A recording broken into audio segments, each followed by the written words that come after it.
Everybody ready?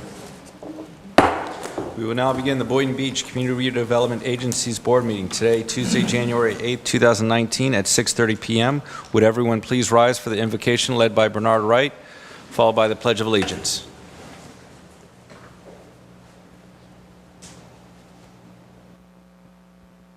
Father, we give you praise, we give you honor, we give you glory tonight. We thank you tonight. We thank you for everyone who has attended tonight. We thank you that all things happen by orchestration from you and not by mere happenstance. We just ask tonight, holding the hearts of everyone in your hand tonight, that you would direct their hearts to all parties concerned, and that it is in the interest of all of us to come together tonight in a unified force and respect to everyone and not on no one's agenda, but what is best for us all tonight. This is what is about, a prophetic spirit of a better Boynton. We want to move in that, and we ask that you will move all of us in that direction for a prophetic, for a better Boynton. In Jesus' name we pray. Amen, amen, and amen. To the flag of the United States of America and to the republic for which it stands, one nation, under God, indivisible, with liberty and justice for all. May I have a roll call, please? Chairman Grant. Here. Vice Chair Romney. Present. Commissioner Kelly. Here. Commissioner McCray. Present. Board member Pax. Here. All right. We have a quorum. Any additions, deletions, or corrections to the agenda? Seeing none, may I have a motion to approve the agenda? So moved. Second. Thank you. All those in favor state so by saying aye. Aye. All those opposed? Agenda is approved unanimously. Legal, anything for the new year? Nope, just to say Happy New Year to all of you. All right. Informational items and disclosures by board members and CRA staff. Board Member Katz, would you like to begin? Nothing to disclose except Happy New Year, everybody, too. All right. Board Member McCray? Thank you. Nothing to disclose, and I think everybody's going to be saying Happy New Year, so it's going to be ditto from all of us. Okay, I'd just like to say, I wasn't with you all for a couple, probably your meetings, but was in a terrible accident, but I had to use some of our men and women that was in blue, also our fire department as well. Also had to use the services of Bethesda. And I'm just saying that I'm here tonight. After that, I caught a stomach virus. And I want to say to all of you who prayed for me, I want to say thank you. And if you didn't pray, I really want to say thank you because I'm feeling much better. Thank you. Thank you, sir. Vice Chair? I'm glad to hear you're doing well, board member McCray. Happy New Year to everybody, and I do wish everybody a happy, blessed, prosperous, and amazing new year for this 2019 to you and your families. I also want to welcome back Officer Rivera, who I saw walk in earlier. I know she wasn't doing so well for the last couple of weeks, so happy to have her back on board.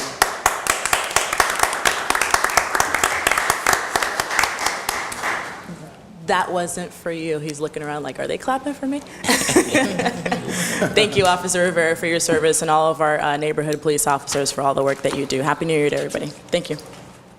Board Member Kelly? I have no information except ditto on the Happy New Year. Yes.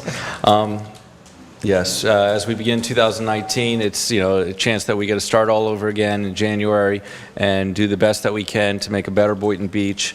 I'd like to thank my board up here and the staff of the CRA. You guys have been doing some amazing things. It's amazing to see how far we've come since we started in 2016, and I look forward to working with you to accomplish some great things in the CRA district. Oh, and I was able to attend a lot of the restaurants in the CRA district. I think our economic development grants have definitely provided fruit to some of the vacant storefronts that we have had in the CRA. Any other informational items before we move on to announcements? I have one. The chair stated that for what we accomplished since 2016, I'd like to say to this CRA and also to all of our CRA staff members who worked here prior to everything we accomplished since your inception. I'm just saying, I don't want to cut you all down to just 3 years. You all did a lot since we all started. I want to give you your due diligence. Thank you. Amen to that. All right, thank you. Our first announcement is In Culture Art Walk on January 19th. Good evening, Board, and Happy New Year. Mercedes Coppin, Business Promotions and Events Manager. On Saturday, January 19th, the CRA will partner with the Boynton Beach Art District for the In Culture Art Walk event. The free event will be held in the Industrial Craft District, which is located at 410 West Industrial Avenue, and the event will take place from 6 to 10 p.m. The event will feature a variety of unique art vendors, live music, tasty food, and libations. The event is part of Art Synergy Palm Beach Art Week, and we are very happy to be partnering with the Boynton Beach Arts District. Any questions? Parking. Where should we park? Parking is located along Industrial Avenue on the shoulder of the road, and then also in any of the warehouse parking lots. You can park there, like the industrial parking lots. Thank you. You're welcome. Any other comments? Moving on to our next, Rock the Plaza. The next Rock the Plaza event will be held on Friday, January 25th, and it will be held at the One Boynton Shopping Plaza. That plaza is located at 1351 South Federal Highway, which is on the northwest corner of Woolbright Road and Federal Highway. The event will take place from 5 to 9 p.m., and there will be live music from the band Bruja, which is a rock, blues, funk, and reggae fusion band. Businesses located within the plaza will be offering special promotions during the event to attract the event patrons to their specific businesses and to increase foot traffic. And One Boynton will also be available to showcase their residential units for the first hour of the event. Any questions? Thank you. So we're moving on to informational only. As you can see, we normally put some of the recaps and project updates and announcements, and we move that to informational only. So this will be similar to a consent agenda. If there's any items that the board wishes to discuss, please let us know now. Otherwise, we will move on to public comments. No. I need updates on A, B, C, and D. Okay. There's more than informational, sir. I'm just saying, you know, we need to know, and the citizens need to know, along with everybody's present, what has happened and what is taking place. Information means information that we need to know about. So let's, or is everyone okay from the board to create a new category of project updates and recaps for items A through F? A, B, C, and D is the ones I question. Oh, yeah, there's also Rock the Plaza recap and the Holiday Boat Parade. So we'll ask for all 6 items. So, Michael? Or Tweet? Yes, good evening, Chair and Board. The Advanced Roof, Inc. was the contractor that was hired by the board for the roof replacement for the Historic Women's Club of Boynton Beach. They were hired back in August, actually July, but August is when the permit was issued. And due to some of the additional delays for the storm and the structural repairs, which was anticipated when we contracted them, just we couldn't know the extent until the roof was torn up. Luckily, it was only approximately $18,000 in repair costs. They asked for additional 70 days, and since then, they've completed the tile work, but there's still work to be done on the balconies. They're also asking, due to some of the necessary quotes and mock-up work that they needed to get done, they asked for an additional 60 days. The substantial completion date is now January 25th, which they're on schedule right now. There'll be some incidental repair that has to do with the balconies. We didn't anticipate on taking the railings off, but you need to take that off to get the flooring of the roof for the balcony repair. The pictures are there. They're doing a really good job right now, proceeding on schedule. And we're hoping to have final completion in February 24th, so by February 25th. Barring any weather delays that may come up, we should have that completed. Soon thereafter, we will proceed with the exterior painting and window repairs, of which I'd like to also announce there's an item on your agenda as well. We've received an award from the Solid Waste Authority for part of that money to be used for the exterior painting. We received a total of about $77,000 to help us with our costs for that as well. So if there's any other questions, I'm here to answer them. I don't have a question, but I really want to say thank you. See, this is why it's a little bit more than informational. I'm just saying, unless you meet with you all one-on-one like we do, we would have not have known that there's some other things that need to be done, a 60-day extension. Thank you for that information, for those who do not know what's going on. Thank you. Ocean Breeze. Yes, the Ocean Breeze update is similar to the activities described in my executive director update prior to the holidays. We have had several meetings prior to the site plan, the formal site plan application submittal by Centennial on December 5th. Prior to that, in October and November, we had meetings, pre-app meetings with the city staff, which were very beneficial and I think gave Centennial a very good idea of things that would immediately need to be revised, which would save some time during the comment section.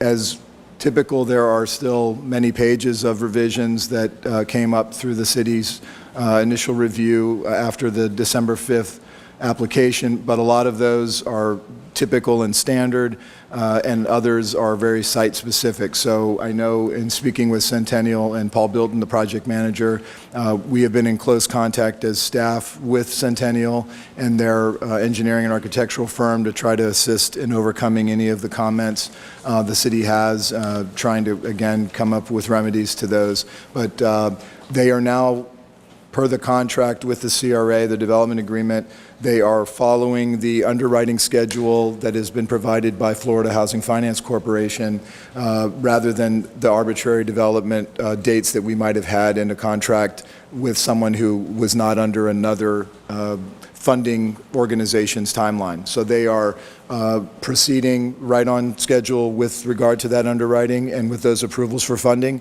You should, the City Commission should see the site plan application several months from now after it goes through planning and development, and obviously a couple more rounds of comments from the city, but it is anticipated that it should go through that 4 to 5 month site plan approval and then into permit drawings and then permit submission for review. So unless there's any comment you'd like from the development team, they're on schedule and things are going well. Thank you, Michael. Since things are going well, I've been asked by citizens that live in District 2 who's concerned, when will we be seeing breaking ground on this project? Guesstimation, that's a new word. So your site plan approval for the actual site plan should come somewhere around May or June, and then they will leave with that site plan approval and begin drawing the construction documents and submitting those for review. So that should come out somewhere in the fall, and then I would say ground needs to break somewhere after the first of the year. There is a underwriting clause that they have one extension that can be requested to break ground in August of 19, but I think that's going to be tight.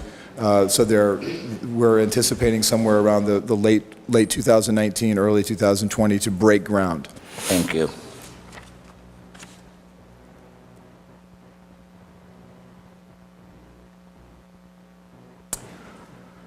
On?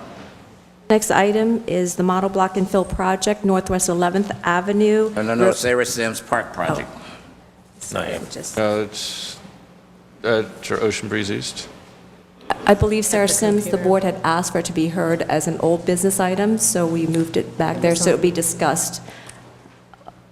Oh, you all moved it. Thank you, sir.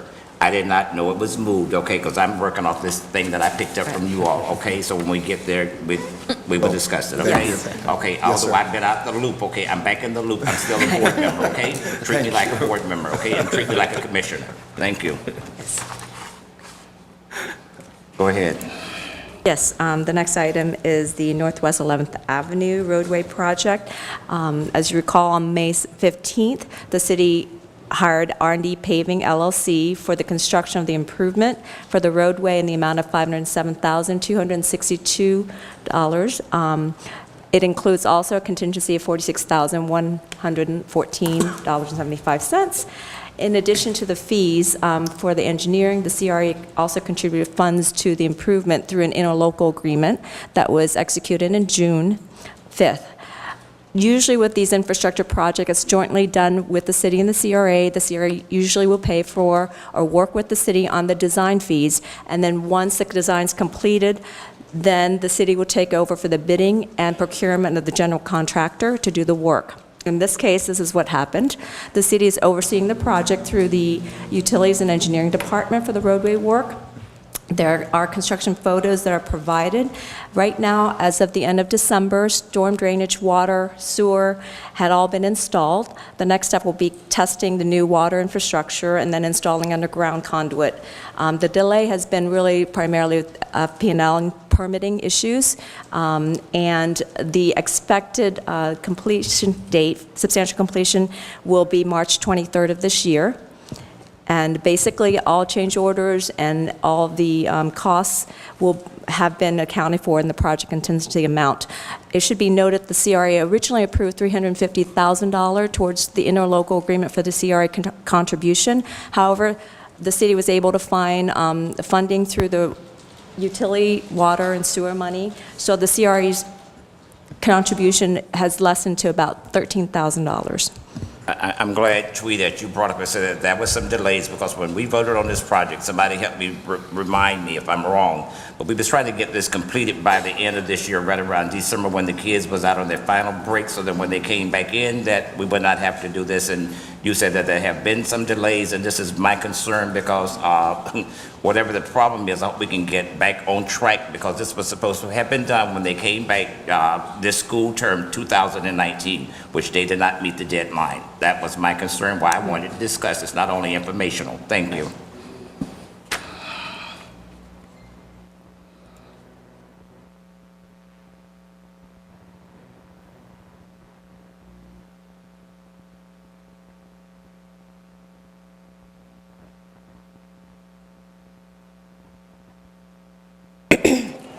The Light Up the Park event took place on December 1st. It culminated the city's annual holiday parade by lighting the banyan trees that are located in Dewey Park. We estimate that there were approximately 800 people that attended the event, and we did have a local CRA restaurant, Driftwood, participate at the event. They were very happy with the participation and did let us know that they sold out of the majority of the items that they brought to the festival. Any questions on that event? How long were the lights up after Christmas? When were they taken down? They were just taken down last weekend. Okay, thank you. You're welcome. Oh, that's it. Someone was asking me how much would it cost for them just to buy permanently, so that you'd have the lights on the tree, not all of them, but just have that sort of festival thing over at Dewey Park. And then what was the electricity cost? Find out and let you know. Okay, thank you. Okay, moving on to the Rock the Plaza recap. That event took place on Saturday, December 8th, and it took place at the Sunshine Square Plaza. We had 8 out of 29 businesses located in that plaza that took advantage of an opportunity to set up in a 10 by 10 tent in the designated event area that we had.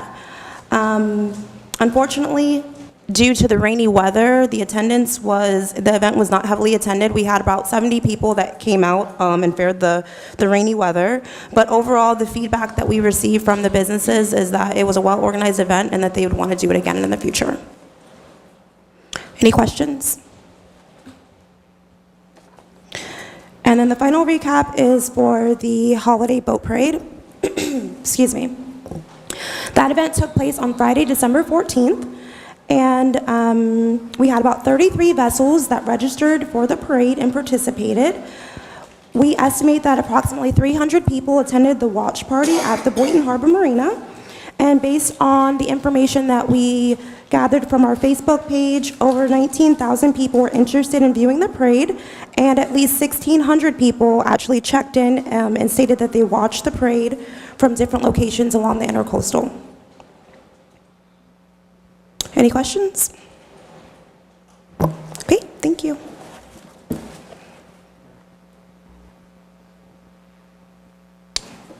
From the board, any comments regarding the public comment log, the public relations articles, social media activity report, and the marketing and business development campaign? Board Member McCray? All right. Moving on to public comments. Individual speakers will have 3 minutes. Please state your name and address for the record before you begin.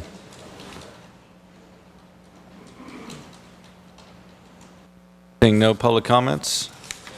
We got one.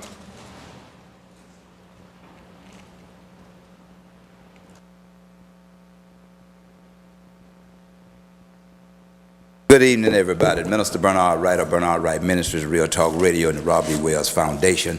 God bless everybody. Happy New Year's.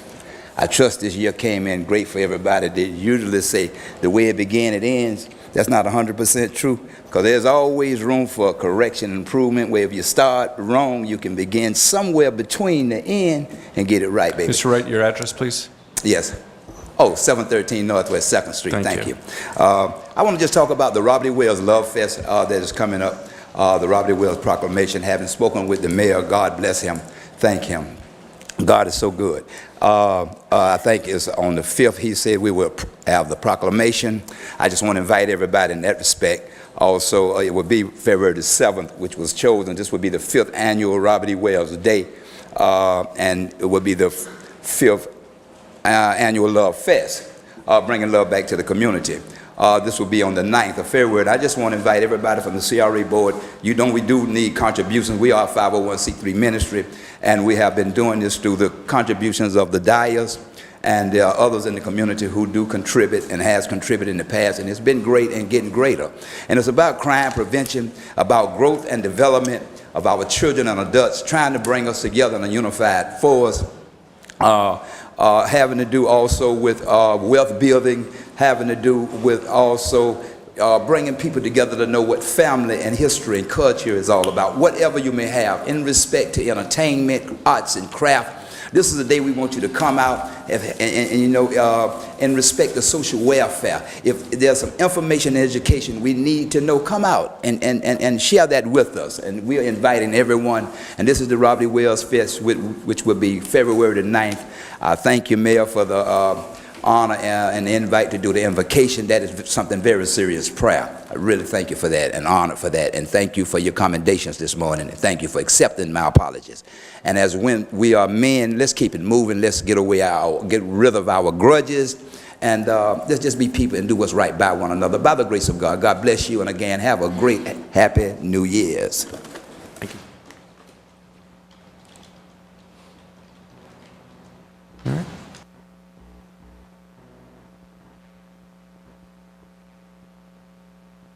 Hello everyone, how are you doing? My name is Aldo Trevino. I'm actually the owner of Novice Escape Room. We actually are the... Sir, excuse me, that's going to be coming up on the consent agenda. I'm going to ask you to come up because I want to know what that is. Okay, if you can just wait. Sure. Thank you. That sounds good.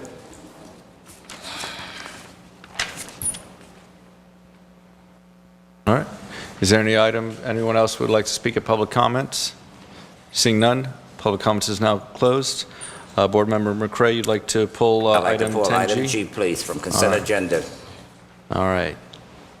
So, Sir, Aldo, now would be the time. Just sat down. Yeah, I know. Okay, let me explain. The reason I'm pulling this is I do not know what this is, and anytime I'm spending other people's money, I need to know what I'm spending money on. That's a valid reason, absolutely. So let me explain first. Again, my name is Aldo Trevino. I'm the first, we actually are the first escape room here in Boynton Beach. Now, I know the little bit ending of that escape room kind of sounds a little scary, but it really is a form of entertainment. Kind of what you have to do is really more for team building. It's a really awesome kind of form of entertainment that Boynton Beach does not have. What we are basically you're just trying to solve puzzles and clues with your group. And you have 1 hour to try to do that. You're never locked in a room. Basically, again, it's an awesome form of entertainment. And so far, we've had an amazing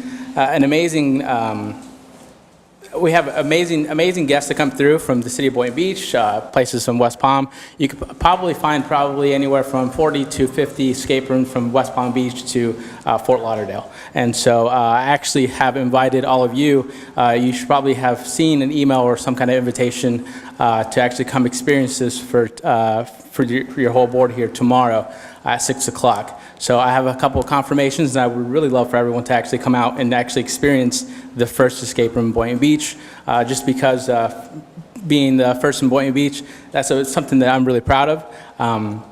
Just because there's a lot of different things that kind of go into trying to first own your business and to make sure that it's successful in operating, and to have the city of Boynton Beach and have people like you guys come out and actually support it would be something that I think a lot of people would love to see, including myself. So again, any questions that you might have on that, please let me know. I would love to go more into depth and kind of make sure I put you at ease before you get locked in a room. Right. Stay right there, because Yeah. you said that Boynton Beach do not have team building. Sir, we do have team building. It might not be through Escape or whatever your company is, but for the record, we have team building here in this city. No, I understand Sir, I that. understand what you said, but I'm just saying you made a comment.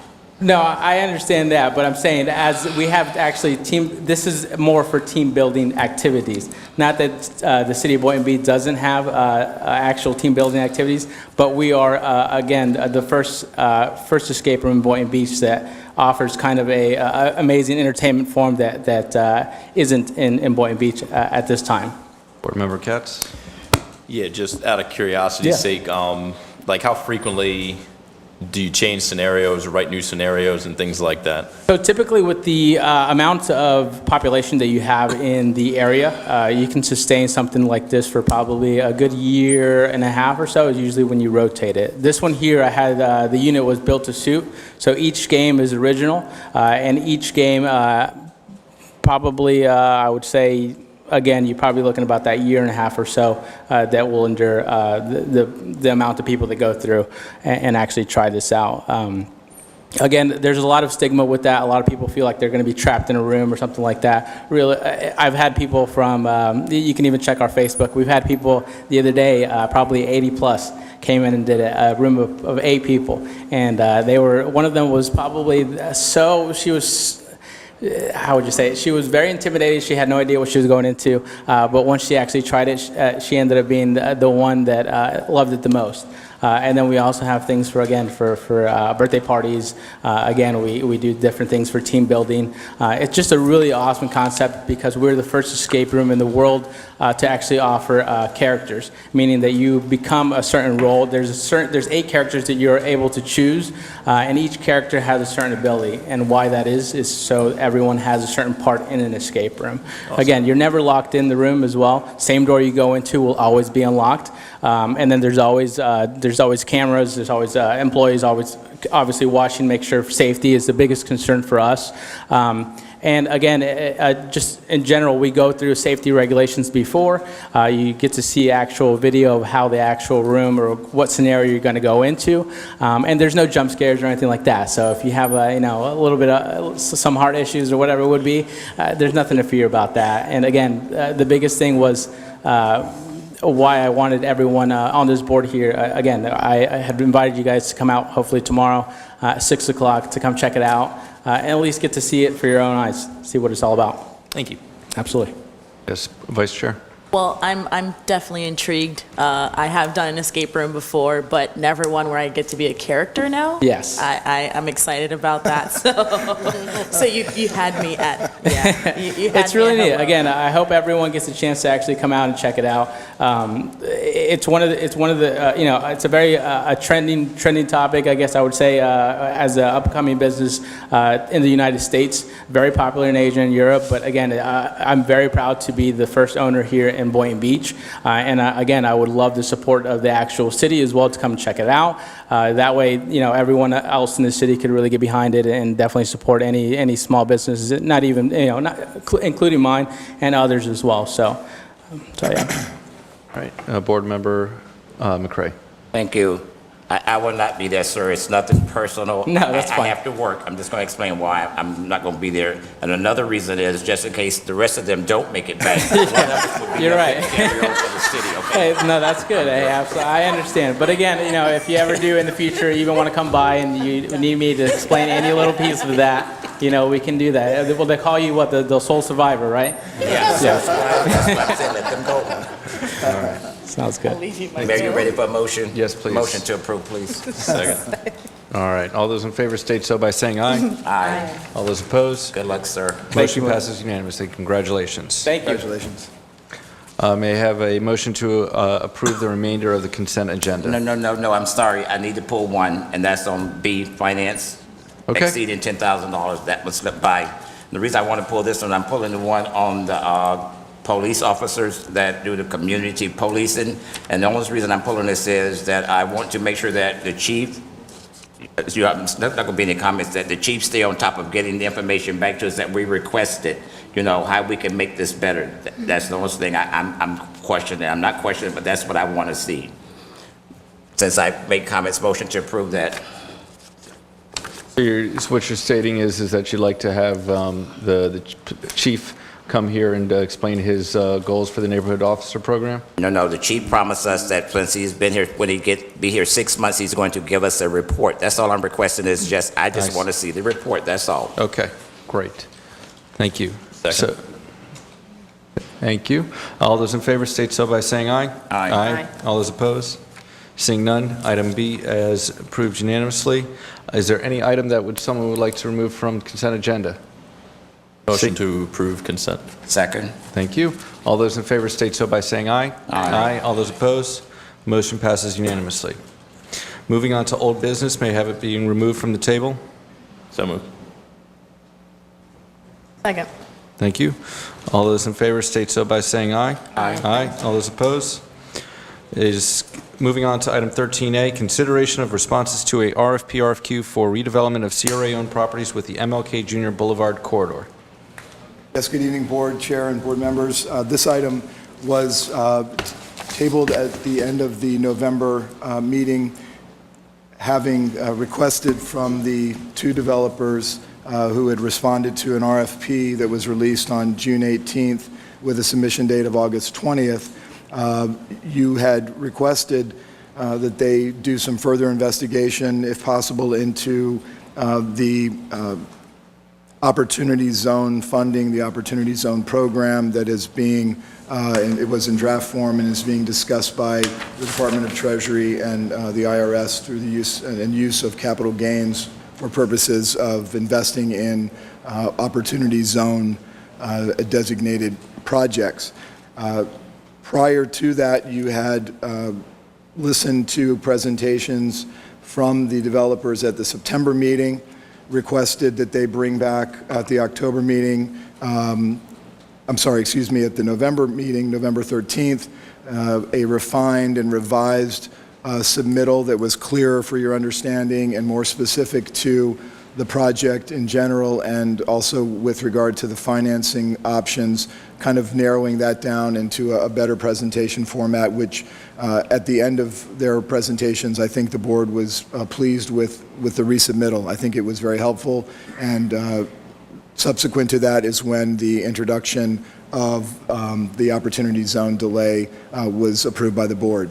So as of the deadline for responses to receive information, which was January 3rd, of the two proposers, Neighborhood Renaissance and Centennial Management Corporation, Neighborhood Renaissance was the only one of the two that submitted some supplemental information concerning Opportunity Zone funding, which has been added to your original comparison breakdown on the, we double-sided it, so it would be on the back side of the print in front of you.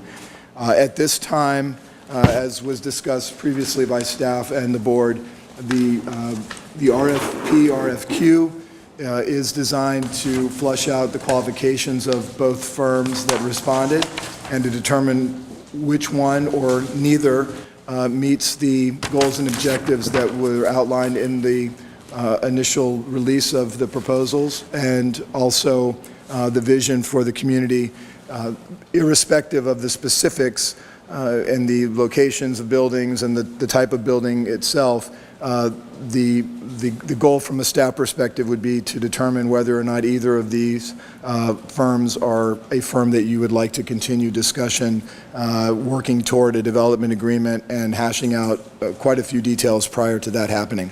I'm here for questions, and both of the proposers are here to update you, since it has been 60 days since your November 13th meeting, if you'd like them to do an abbreviated version or their resubmittal or supplemental information presentation. They are both prepared to do so. It's completely up to the board's discretion at this point. Right. So, Board, I got some questions for you. What would you like to do to proceed? As Executive Director Simon stated, that we can ask for a brief presentation from each of their options available. We have 3 from Centennial, 4 from Neighborhood Renaissance, and we can have discussion what we are trying to look for in the developer. Because this is an RFQ similar to our town square, we are not limited into what is provided with us regarding, whether it's 124 apartments or 100 apartments, whether it's multifamily or senior rental, how much commercial. We have the option to determine, if we pick a development team, what we would like to see in that regarding that there is financing options available. And that's kind of where I'm at. I'd like to have a brief presentation of the options available with the big 8 by or 11 by 14 page paper that we got, and go from there. So Vice Chair, then Board Member McCray, then Board Member Katz.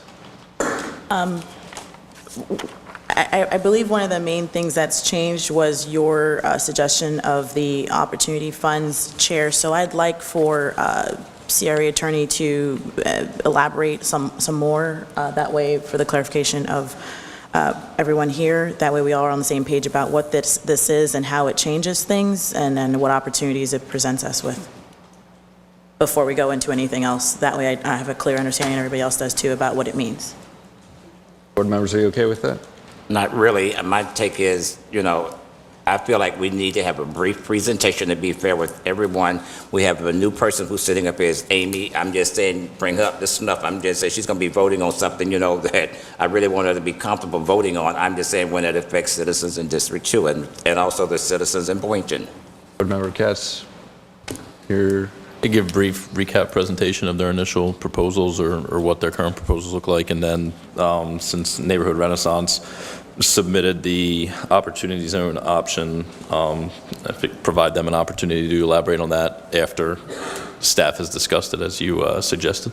So how would we do Centennial first? We hear from the CRA's attorney about what an Opportunity Zone, then Neighborhood Renaissance. Sounds like an order everyone can agree with?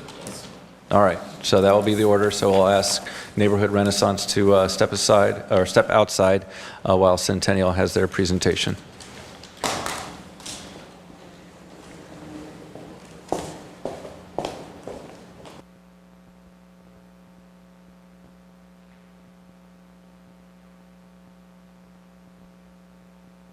And when you're putting up those forms, remember the camera's right behind you. So you may want to put it next to the podium.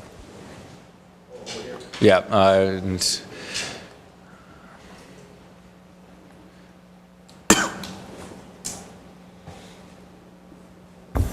For what it's worth, we have these pictures on the presentation in front of us, so if you wanted to have it so the audience maybe could see them, or I guess they got the TVs too, so it's... I want to see the audience. That's the way I vote. I watch their faces. What would you like to do? All right, that sounds good.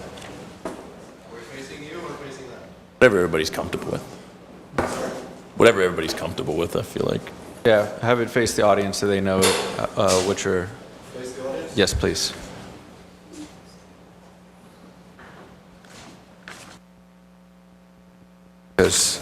Those pictures are in here in this package? Yes. Okay. And the very last page is just a letter from us discussing why we decided not to participate with the Opportunity Zone at this time.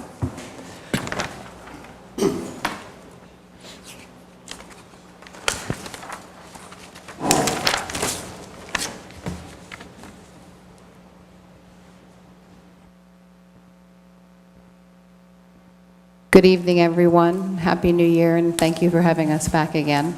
My name is Elizabeth Roque. I'm the COO of Centennial Management. I'm here with my counterparts, Paul Boynton, who runs our development team, and Brian Jaffe, who is our finance and acquisition specialist. And he's going to talk a little bit about the Opportunity Zone as well. Oh, do I have a clicker? Oh.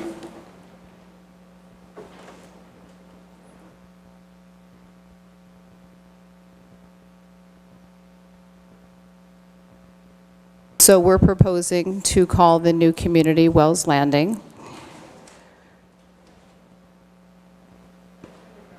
This way?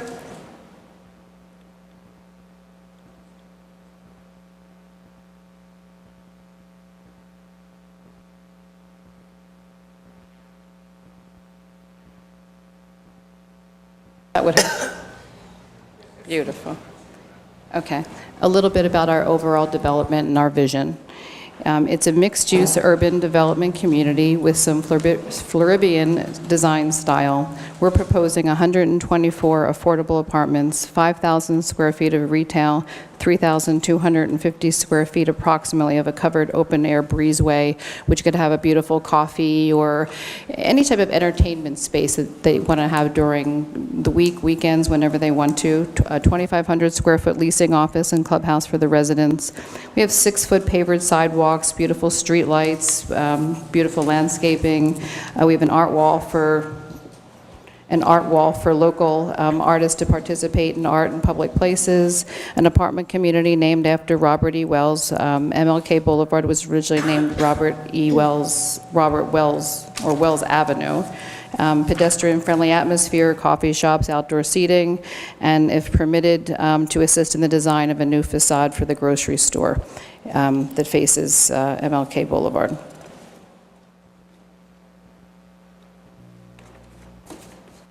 Again, you had asked us to kind of integrate the little bit of the history of MLK, which we went back and we did a lot of our research, and we found out about Wells Avenue. We found out about just how the community was actually became MLK and had Adam's Barber Shop and the Continental Club. And so we're proposing to try to bring that back to life in some way. We wanted to add an urban design concept in keeping with the history of MLK Boulevard, Old Florida, and the Caribbean influence, a new design concept called Floridian.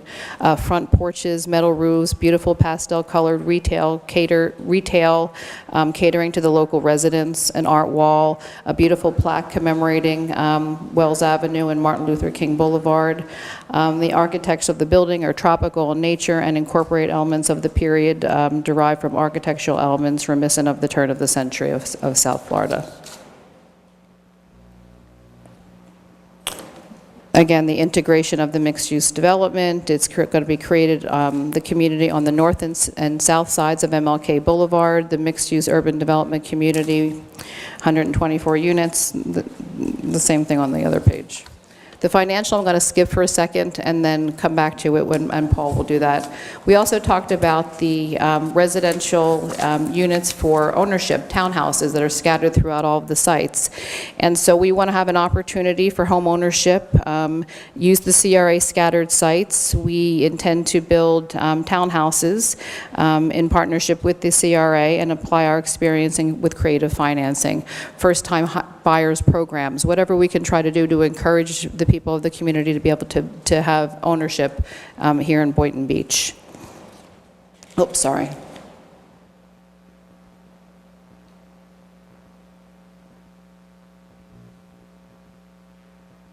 think the battery's dead. Oh, there we go. Townhouses.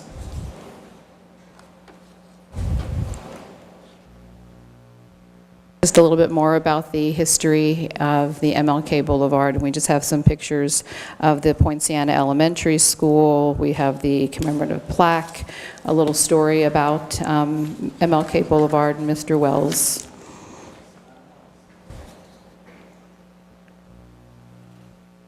The revitalization and retail on MLK.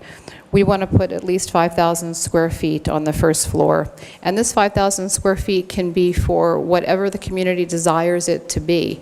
It's not something we want to put there, it's something that we can make available to the community to be able to put in your barber shop or a music studio or a coffee shop or an ice cream store or an urgent care, whatever's required and whatever the community needs, this space is available to do that in. We plan to hire local artists to do murals on some of the buildings that just reflect the history and culture of MLK. This is a site plan, and so you can kind of see there's a 3-story mixed-use commercial building where it has the 5,000 square feet. It has the open-air plaza, which is approximately 3,200 square feet, and it has 24 units on one side, and then on the south parcel it has 60 units, and Building 2 has 40 units. Has beautiful parking, landscaping. This is our concept, where you can see that the open-air breezeway is in the center, and we have the buildings on each side with the retail and the leasing space and the community center for the residents.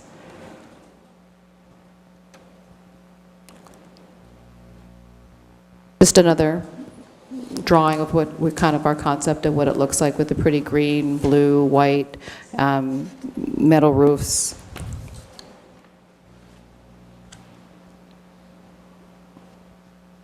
On-street parking with parking in the back as well.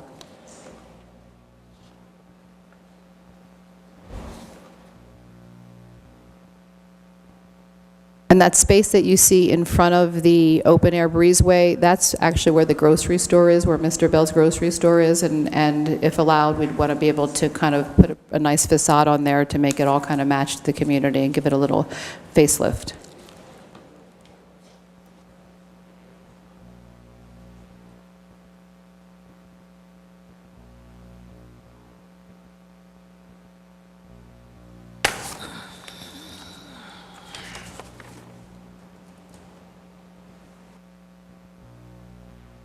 Am I going too fast?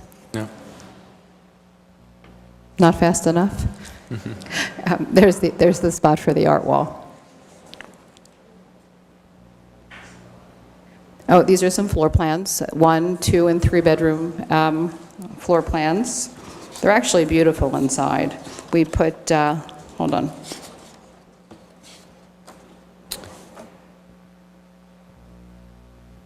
Oh, these are the scattered sites, all those in orange there where we would propose putting the townhouses and all the orange little slivered spots.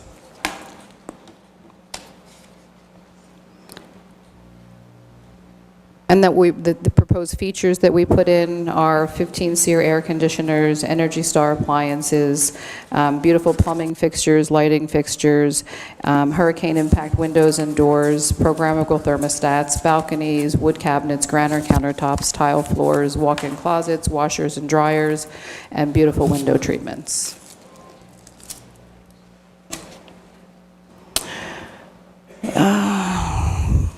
And I guess the bottom line is we want to build Wells Landing for you. We feel we're invested in this community. We already own property here. And, you know, much is given, much is expected. And for us, we feel a real connection already to Boynton Beach, and we want to continue that. And we feel proud of what we're doing. And we're amazing developers. We're good people. And we would love the opportunity to not only do Ocean Breeze, but to do MLK Boulevard as well. Yes, Board Member Katz. We ask questions now. Or do you You know, wanna- the way I'd like to see this is that if we want to have questions for Centennial, then we'll hear about the opportunity zones, have questions for Neighborhood Renaissance, and then open it up to the public. And then we'll make a decision after public comments. Okay? So just in reference to the kind of infill townhouses, typically townhouses are kind of, adjoined units. Some of these CRA plots that we have kind of running east on MLK are, right now, they're single plots because we don't own the adjacent properties. So would you be building kind of freestanding townhouses, or would you have to sit on those single parcels until we potentially acquired adjacent parcels so you could build 2 or 3 or 4 townhouses? Well, I would think that would be something we'd kind of have to discuss and see how you all really wanted to try to handle it. We're open to whatever the desire is can create the look, the environment, and the feel that you all want. So there's the financial piece of this as well that Paul still has to do. I skipped over that, unless you have any other questions for me.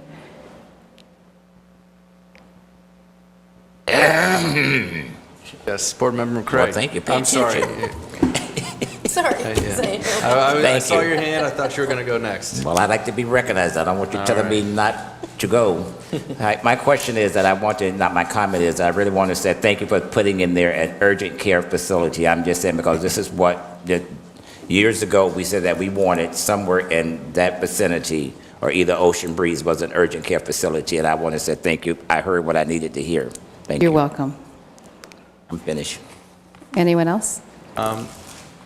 So my question is that, what I see regarding, the 9% housing tax credit or the sale or with the TIF, tax incremental funding, the way that I see it is that we have the one opportunity to build here, and I'd like to build as much as we can at one time. So would you be amenable to, let's say you get the sale, would you be, could we try to do something so we max out the building location to as much as we can do? Because, if you look at your tax incremental funding, you're asking up to over $13 million from the CRA. I don't have a problem with that, in the sense is that we can, if you get the sale and, where you're only asking for $4 million, where could we meet somewhere in the middle to get a bigger project? Because, like I said before, we only have one opportunity. Maybe, with that extra funding, you're able to buy these neighboring parcels to make it, a bigger and better thing. Is that something you'd be willing to do? I don't think we're opposed to doing any of that. I mean, I certainly have to check with our team, but I don't think we'd be opposed to doing any of that to maximize and get one big bite at the apple. Yeah. Absolutely not. And that's the fun part is that we've seen, multiple times your presentations of all the different projects that you've done throughout the South Florida. We know we are getting a premium product if we're joining you. One of the concerns that I had thinking about it, because we've had a few months to think about it, is with the affordable housing. I had a concern in the sense is that, let's say someone is doing well and their income exceeds what they are allowed to be in affordable housing. Does that mean they have to leave? No, actually, the good part about affordable housing is everyone has the opportunity. You have to fall within a certain income restriction. But once you've moved into that community, you can win the lottery. You don't ever have to leave. So, Okay. yeah, no. Okay. And then I guess the last one is kind of like I saw with the townhouses, and I know that you're building multiple apartment complexes, possibly having, with the tax incremental funding, maybe a rent-to-own or something, because I've seen in the past few months about redlining, and that this is a historically black community, and I'd love to see that there's actually equity in this project in the community that is there. And Okay. so that is something we will probably discuss later. Absolutely. Okay. Paul, do you want to go over any of this? We'll get back to a couple of those questions, but first, Brian, Okay. I'll just share with you just a little bit about the fact that we have looked into the opportunity zones. Okay. We're not really introducing anything new other than to let you know why we're not introducing anything. Okay. All right, well, thank you very much for letting us have the opportunity to speak. So our team has done extensive research into opportunity zones. I've spoken to experts in the field and also reached out to qualified opportunity fund managers. And so the Opportunity Fund program is more of a tax deferral and incentive program to provide equity funding into an area such as where the Martin Luther King Boulevard area is. So it's mostly just to encourage equity investors and give them a tax incentive. Opportunity zones only provide this tax incentive. They don't provide any other benefits to the CRA besides just equity partners, if we choose to partner with a fund, just giving them a tax deferral and incentive on their capital gains that they invest into the project. So at this time, our team really feels the best way to successfully and efficiently proceed with this project is to follow the originally funding sources that we proposed. And if we are selected as the developer, we are certainly open to looking into the opportunity zones and having that as an option for funding in the future. Any other comments from the board before we hear from Terry? Seeing none? All right, thank you so much. Oh, you have one more comment? I just wanted to address briefly. The financing Can you go, options. yeah, the financing options, but could you go to the site plan? I think it's on page 22. Can you help me with that?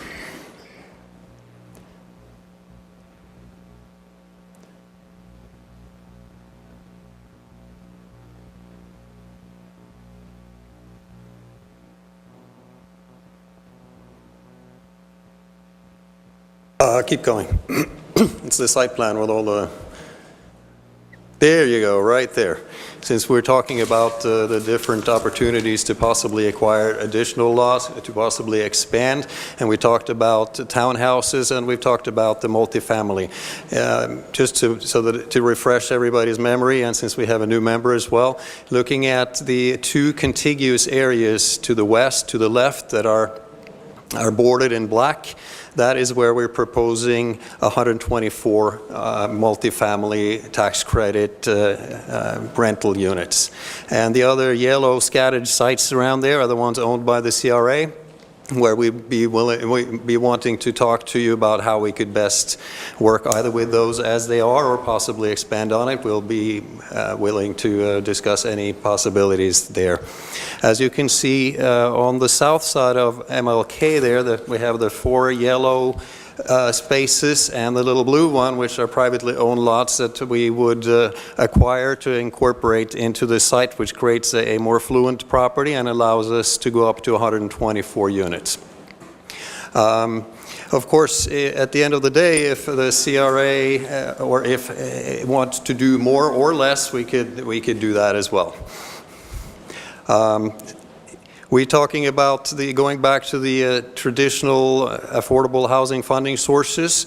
We believe that nothing beats the 9% tax credits, where you get basically 90 cents to the dollar of eligible costs in free equity. Florida Housing Finance Corporation is still giving a very strong competitive advantage to anybody who applies within local government area of opportunity, which we would qualify for, and it would also allow us to build as close to Ocean Breeze East without any penalty. So we believe that we have a very, very good chance at doing what we already are successfully doing with Ocean Breeze East through the traditional affordable housing programs. Board Member McCray. Thank you, sir. Let me go back to your aerial. Okay, I see where we're going from Northeast 9th to Martin Luther King Jr. Boulevard, from MLK to 11. And we're talking about, you know, if there's other spaces to build. I don't want to send the wrong message to the citizens over in District 2 saying that we're going to take up 12th and 13th. We only got 2 more streets to go, and I'm just saying, you know, I don't know what we're going to do to calm them, to let them know this is for us, this is going, because when we start doing like what you're all saying to do now, people are going to start getting nervous saying, you all trying to take our property. We went through this before I did. Well, I just want you to bear that in mind, because I'm going to have to hear it, and if I hear it, you're going to hear it.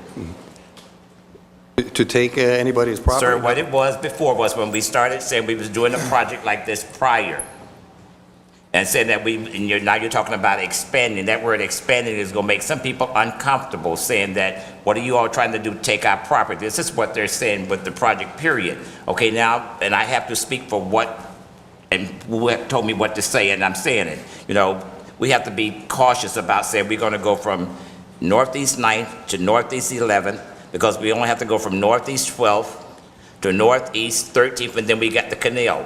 This is what I'm saying. I don't want people to start thinking that we're going to start putting townhomes around their homes, because, sir, it sounds, you're smiling, but I got to live with this. And they're going to start saying, what are y'all doing, dropping all these buildings in here? Now y'all want us to move. The only area that we have a firm proposal that we've submitted to you, that is a firm proposal with financing options in place, is the areas that are owned by the CRA that are the two contiguous sites. Everything else is not detailed. It hasn't been provided in detail by us because we'll be working with you and with the community to see what everybody wants to do, if anything at all. Thank you, that we need to stay where we are. Okay. And one other thing that we didn't touch on in the presentation, which I know there's been a lot of questions about, and that is to make sure that we provide community involvement from the first step till the last. We already had a recent meeting with the community, and Sophia Nelson with Merchant Strategies, she was supposed to be here to talk more about that today, but we promise we will make every effort to involve the community at every step of the process. Vice Chair? When you say involve the community, I think you're saying getting their input, but do you also mean getting their active participation, as in hiring locally and ensuring that the residents who live there also get to not only perhaps rent these units when they're built, if they're built, but they take the process and creating equity in their own lives by building and helping bring this project off the ground. Is that what you're saying as well? Absolutely. We certainly will reach out to the immediate neighborhood as far as renting units to them, and also as far as providing job opportunities both during construction, both to individuals as well as to small local companies if we can.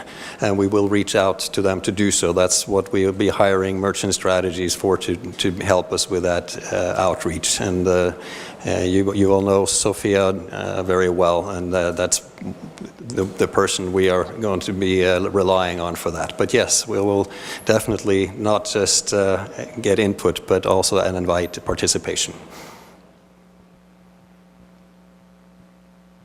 Else from the board before we move on? Seeing none, thank you so much. Thank you very much. All right. And, Thank you. You're welcome. Bonnie, if you'd like to ask Neighborhood Renaissance to come in. And Tara, as you're coming in and setting up, would you like to explain the Opportunity Fund Zone memo? Certainly. The memo that was prepared by my colleague Tesla Morgan is attachment 5 in your backup. It goes into greater detail than I'm going to go into right now, but I think the gentleman from Centennial did a fairly good job of summarizing what it is. It's an act that was signed into law in December 2017. Sorry about that.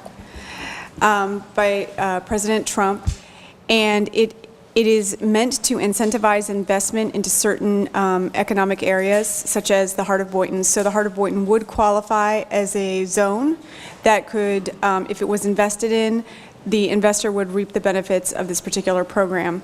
The benefits are, as the gentleman from Centennial pointed out, primarily tax deferral and some limited tax reduction if the investor holds that investment for periods of time. The longer they hold it, the more tax decreases from that deferral. So just by doing the investment into the area, you get a deferral for approximately till 2026.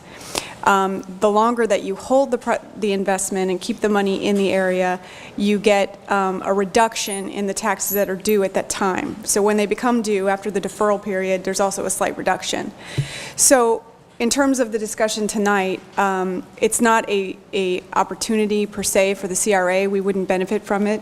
However, it is something that we are a qualified zone, so it's certainly something that developers and others looking to invest in the area can take advantage of to move projects forward.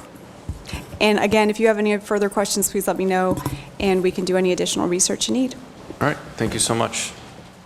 Yeah, I guess, Tara, my interpretation is that, with basically using capital gains, whether they come from stocks, bonds, it doesn't have to be a 1031 exchange. We can get investors from around the country who have had recent gains in other types of investments to put this here as both a tax shelter and a way to improve the area. And to take advantage of some of the benefits, the investment needs to be done by December 31st of this year. So that's an important point. All right. Thank you. All right. Have a PowerPoint presentation? All right, wonderful. I have a question, it's kind of bothering me. Mayor, if you can just, or Chair, if you can just elaborate on if your objective is to help encourage ownership within the communities that we're talking about, such as MLK, how would this opportunity zone encourage that?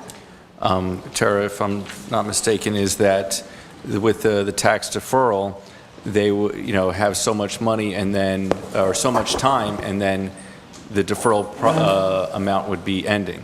And so after the 10 years of ownership, on the 11th year, anything increasing on that 11th year would be taxable, if I'm not mistaken. And again, I'm going to preface this by saying I am not a tax attorney, but yes, I think that's generally correct. So the benefit to the CRA would be groups like the two in front of you could seek capital from capital companies across the country who want to look for an opportunity to put this money somewhere for a period of time and reap the tax benefits from it. So it doesn't necessarily impact the ownership. It's more of just a financing mechanism for developers to use for a period of time that a capital funds group would take advantage. This is an area where they would look to put some of those funds to take advantage of those financial benefits, if that makes sense. So it's a behind the scenes kind of issue. I'm not questioning the process. I understand the process. I think what I'm trying to ask for Chair to clarify, especially since he seems to be a little bit more advocating for this, I want to, because I think you and I both feel the same way about trying to encourage ownership in terms of the individuals who live in the area, not just having somebody who came from, the New York stock market who has a ton of money in capital gains and wants to invest in Boynton Beach, and then they buy a property and then they just hold it in order to get a tax shelter, and then how do the residents of Boynton Beach benefit from that? That's what I'm trying to understand. The fact is that, because we have the land, we have the ability to dictate the terms of the deal. And what we would like to have seen done is that rather than those equity opportunity, those capital investors, selling out to another capital investor as a management company of holding the 100 or so rental units, that they are able to piece it out as a condo, and to having that equity opportunity in and around MLK, so that the whole goal is that we'd like to see affordable housing in that area, and then what happens after the 10 years the housing tax credits are finished. Is the developer going to still own that property, and there is no equity that is remaining in the city of Boynton Beach because the developer is unlikely to live in the city of Boynton Beach? So that is kind of where I'm hoping with the Opportunity Fund that we can dictate that we'd like to see it with a condo transversion rather than selling out or having the option, and having that as an option, rather than, just having the equity leave the community. Being that this is still something that's being vetted out and no one still really knows all the implications that it brings, I don't want to be too much of an optimist and think that the way that you're thinking, Chair, that's going to be the actual possibility where 10 years out, the individual who had gotten the property as a tax shelter, that they now choose to be gracious and just divvy it up to individuals who are willing to purchase individual units as a condo. I don't know if that's feasible or if that's even realistic for us to think that way, regardless of whether we do it the traditional way, either through these 9% or sales tax credits, or whether we do it through this. Would that really make a difference? Wouldn't that still be the same outcome? The situation is that, we hold the keys to the vehicle, in the sense is that we could use the tax incremental funding to create ownership in this. In the sense is that, let's say after the 10 years, we give them the tax incremental funding for the opportunity to sell the properties to homeowners, do a rent to own. My big goal is to find different mechanisms, and correct, this is not something that has been done before, because as Tara has mentioned, this is the first year that you have this type of investment opportunity. So my view as an attorney is that there has no legal precedence regarding the opportunity zones and opportunity funds. They have the U.S. code that has been signed into law. However, there is no precedent based upon that tax code, and so, correct, there is an opportunity, there is a chance that it won't happen, but I'd rather have a chance that it won't happen than no chance at all. So, Chair, And that's it. Yeah. And so then that's not the decision tonight. No, it's not. I think, again, my only concern is I would want to ensure if we were to, go forward with doing the funding in that manner with the qualified opportunity funds, that would be, of course, something agreement in writing to ensure that, again, because I think you and I have the same objective here, which is to ensure that we keep equity within Boynton Beach. We let Boynton Beach residents, natives who've lived here for 30, 40, 50 years, who've had their families invest and live in these homes, that they have the opportunity to own again. So I think you and I are speaking the same language. I just don't know if this is the right way to do it, because again, since it hasn't been vetted, we don't know. But I'm certainly open to entertaining the idea. Board Member McCray. Thank you, Vice Chair. I'm in the same boat that you're in. I need somebody to get me some information so that I can read for myself. That's where I need to be. I'm just saying, I know we're getting bogged down in something else, but that was information. Now, since this is on the table now, I need to read it before I make a decision. Okay. Board Member Katz. I guess a question for legal. Does the utilization of an opportunity zone and the tax savings that occur for the investors, the property owners, does that preclude being awarded some of these tax credits, or can they happen simultaneously? Can someone be awarded a 9% housing tax credit and simultaneously utilize the benefits of an opportunity zone? Because if the answer is no, then we're literally throwing out everything else we had ever talked about for this project to say opportunity zone or nothing. So to me, that before we even spend any more time talking about this, if an opportunity zone precludes qualifying or being awarded a 9% or a sale tax credit, then we're throwing away everything else we discussed on this other opportunity that. And unfortunately, I don't know. That's a very good question, but I think you would need a tax attorney to ask that question.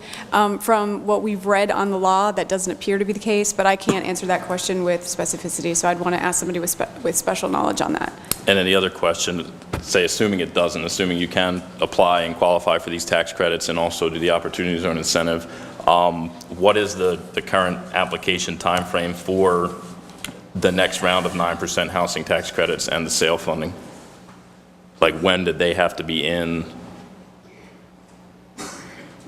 Unless you want to ask Paul Boynton or Mike Picard from Neighborhood Renaissance, the application deadline is typically in October, December for the 9%, and the process of award, if you remember from ours, works toward the February, March, April cycle, and then of course there's protest period that could push it into the June award, which we went through and were successful in that protest. But think of the opportunity, it's qualified, the technical term for it is a qualified opportunity fund, right? So it's a qualified fund, and that $10 million is essentially just another source of equity, or in this particular case, in generally speaking, there is money that would be paid to the fund. It's not 10 million flat and you get to do whatever you want for 10 years and they get to use the benefit for that 10 years for the tax reduction.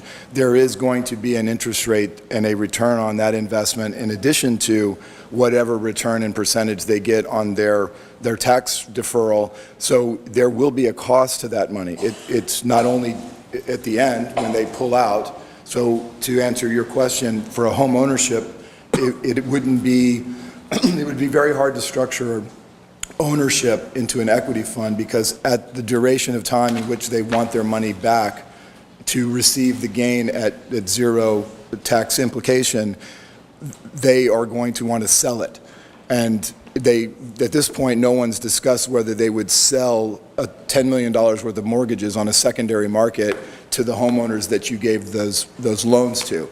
It could work more realistically in a long-term hold of a rental apartment, right, where you have an investment that builds the apartment, there is revenue that's generated from the apartment over 10 to 20 to 30 years. So there's a constant revenue stream, and then at the 10 years, if they sold that apartment to another developer who likes to own apartments, then they would get that gain, and if it sold for $20 million, then that $10 million that they earned after holding it that period of time is not taxed at the rate at which the first $10 million was in. But from an ownership standpoint, it's tricky unless in a much longer period of time with this developer or others, you could structure some type of arrangement where a certain portion of units, either that were held by, maybe we funded those units in a combination with other funding, or there was some type of a conversion in the development agreement, which would take some work other than tonight. It would be very tricky, and it's not designed for that opportunity. It's to match existing first mortgages with additional loan money, so it's just another tier of loan or mezzanine financing for these projects that are hard to get financing from. But there's a cost, and that cost could be twice as much as your regular loan amount. So the numbers and the cash flow is very important at that point. Second question for legal. So Tara, you had said that, and I kind of reached over and asked a follow-up question privately, so I'll say it.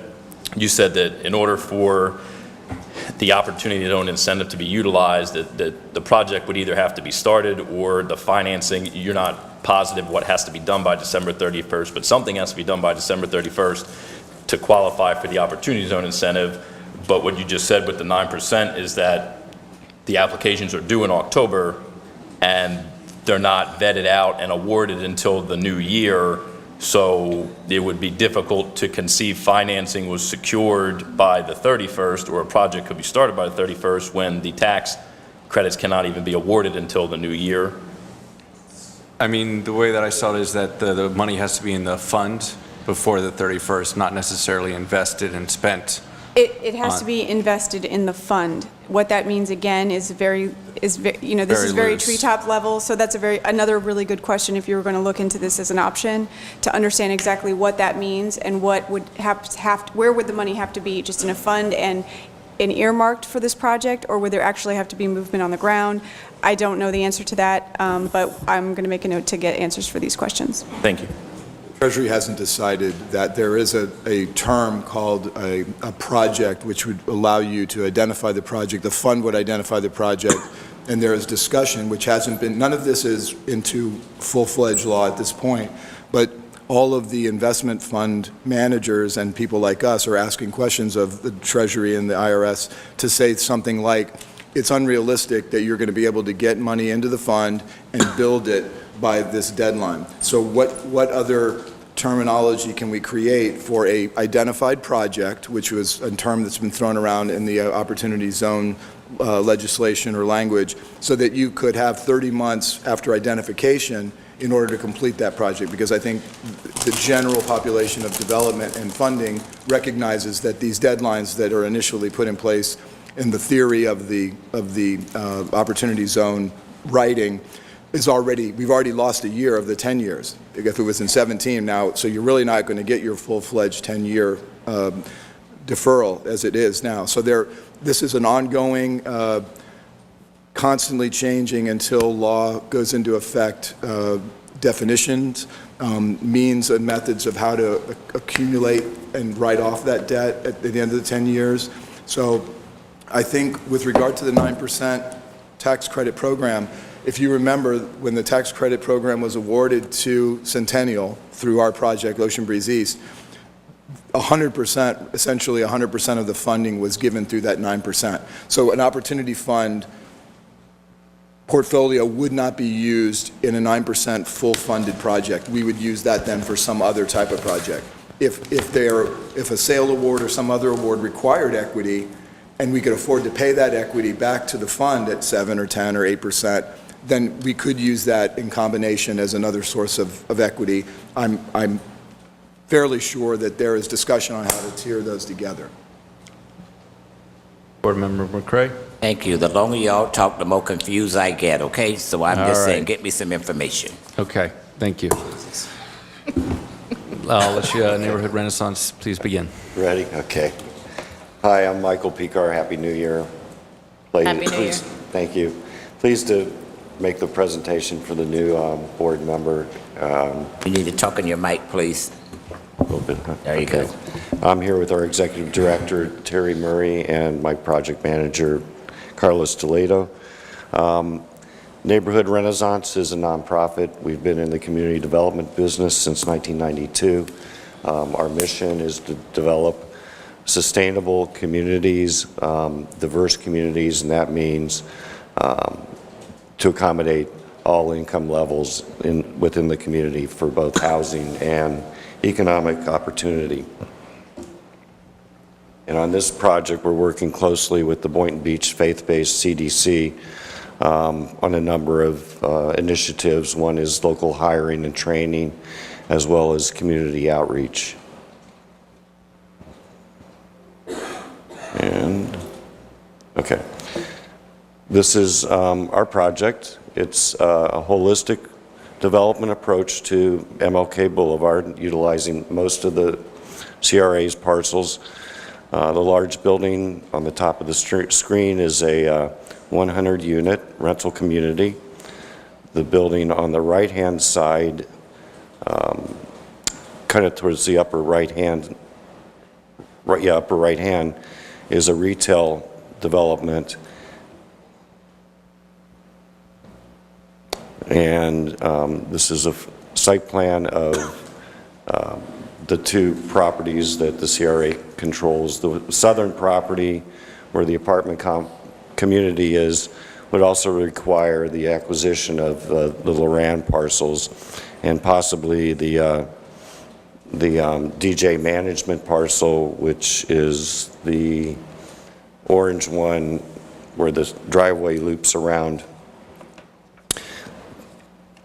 We are planning somewhere in the neighborhood of 100 to 150 units within these two parcels. They'd all be rental, not age restricted, and depending on the funding mechanism, various types of income restrictions or no restriction. Mixed income is what I'm talking about. Our community would also include a business center, a fitness center, and a community room. The community room would be open to use by outside people from the community who don't live in the apartments, and possibly the fitness center could have inexpensive memberships for people in the community to use the workout facility.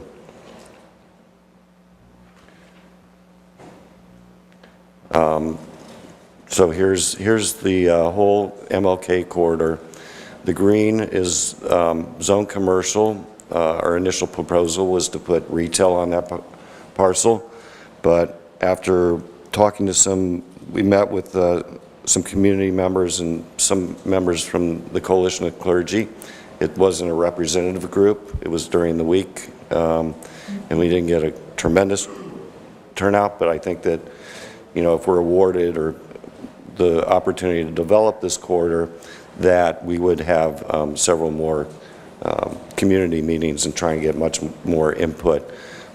Because the retail plaza possibly could be rezoned and become a mixed-use development with more residential units. The pinkish purple on the bottom is the community, the apartment rental community, and then to the right, the yellow would be attached residential townhomes, and two single-family homes, all for sale, that are purple on the right in the middle of the screen. The townhomes and the single-family homes would be for sale.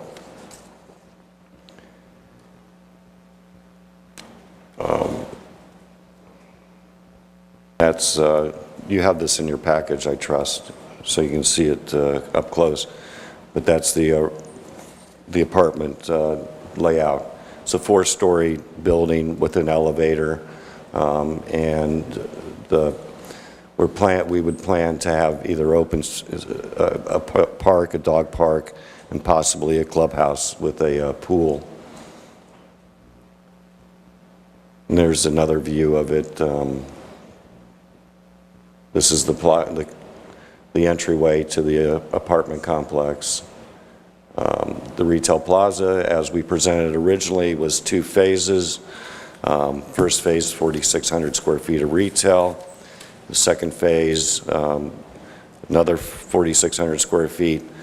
And the second phase would be temporarily used until the first phase could be absorbed and get established with commercial uses as an open community plaza. It would be landscaped with some hardscape and maybe some furniture. It could be used for farmers markets, community events, entertainment events, art shows, and something like, uses like that. Try and keep it activated.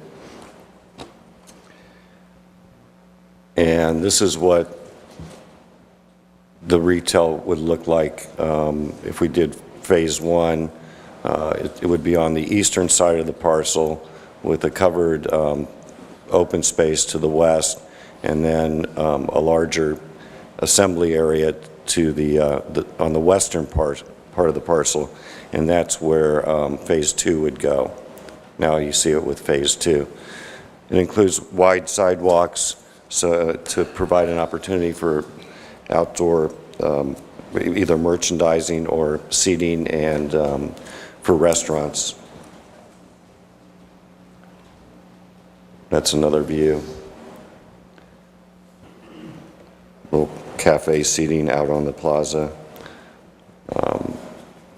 And just to summarize again, our plan includes 6 to 10 townhouse for sale units and at least 2 single-family home for sale along Martin Luther King Boulevard in the yellow and the purple. And this is an elevation. The one on the left is the townhouses, and the 2 on the right are the single-family models that we've proposed before. We propose a package of community benefits, and we're serious about, trying to fulfill this program of having job fairs and making the local community know that there is going to be a construction project, as well as, people will be needed to operate the apartment community, the rental community. We would try our hardest to get any new hires would be local through a Section 8 type or Section 3 type program, and also request that our general contractor use local vendors, which Boynton Beach has a lot of construction trades who have their businesses here, and I'm sure employ a lot of local people as well.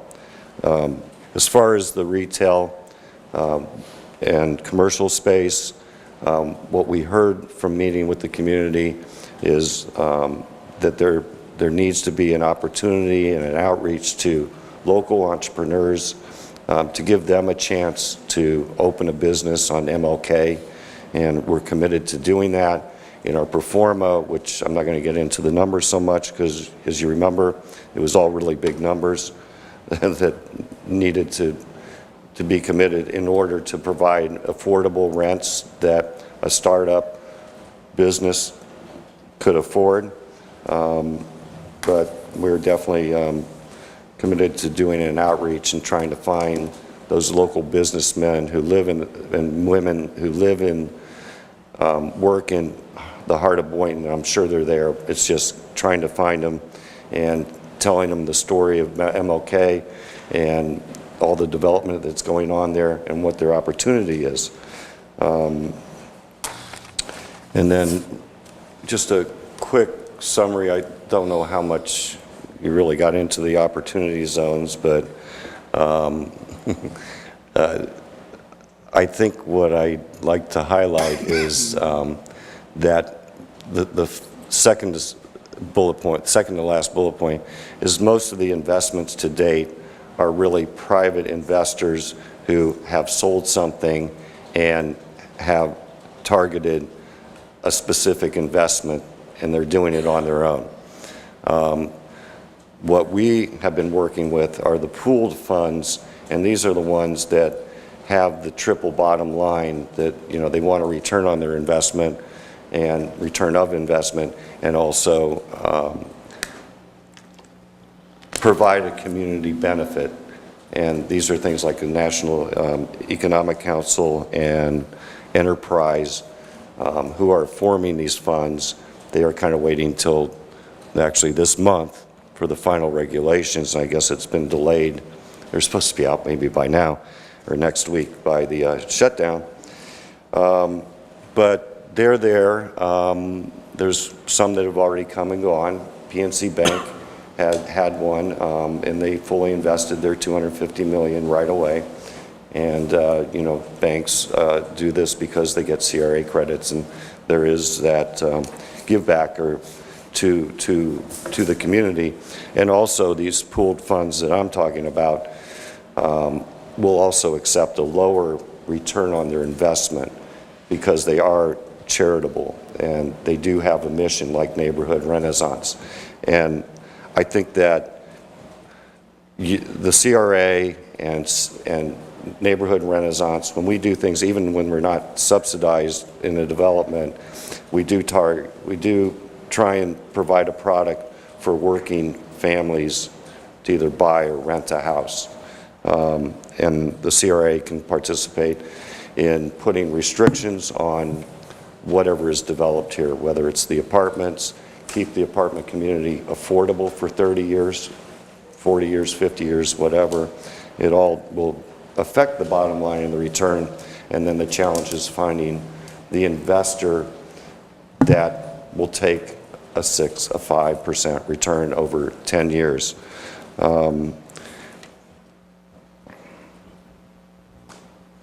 We have the National Equity Fund has looked at our project. They think it would support a $10 million investment. It's a letter of interest from them, and we're very encouraged by that. However, we'll dive into the numbers a little bit and the assumptions, but this is, I think you went over this. The fund investors will put in 10 to 20% of the total development cost as equity. Some of them will have the sponsor put in some, like Neighborhood Renaissance, put in a certain percentage of their own equity, the developer, and then on the converse, to the equity that the Opportunity Fund puts in, you have to go get a first mortgage and other secondary financing if needed. So yes, they're seeking returns of around 10%, which is payments during the term they're holding the investment and also on their exit. And I think that's what you're concerned about, is what happens on the exit. The community worries about what happens on the exit so that it's not sold and rents are increased and people are displaced that have been living there for 10 or 15 years. So yeah, we've talked to some of the funders, and we think that possibly there could be a $10 million investment in the apartment complex on Martin Luther King. And here's the caveat, is that the rents are to make it work without any assistance from the CRA. I got to say, our projections do not include paying for the CRA land, but the rents that are shown here are about $200 to $300 higher than what our market study is showing right now. So there could be a gap, or because we're not that far along, and haven't hired or commissioned an expensive market study on the rent. We're looking at possibly some subsidy. Also, in this product mix, it includes 21 bedroom units, and of which 10 are at market rate and 10 are 80% available to people who earn 80% of the area median income or less. Of the 2 bedrooms, there's 60 of them we're offering, saying they're all market, and then of the 3 bedroom, 2 baths, there's 20 of them, half are market rate, and the other 10 are 80% AMI. So 20% of the project is for the lower working force income household. And this is just our capital stack. Our total development cost of 100 units is $26,830,000, or $30,000, not including land. And there's our sources, as I had discussed. And I'll just reiterate that, you know, we would be open to deed restrictions on the affordability of the apartment community. Also, you can use the opportunity zone with the 4%, and when you do that, I believe you end up with a 50-year restriction from Florida Community Housing Finance Corporation. With the 9%, you don't need to go seek out an opportunity zone fund. So that's my presentation. If you have any questions, be happy to answer. Board Member McCray. Thank you. Sir, thank you. I'm going to be the first one. You said that you had meetings? 1 meeting so far. Wait, you had 1 meeting. Okay, but just stay right with me. 1 meeting, when and where, and how was the individuals notified? Terry. Neither did I.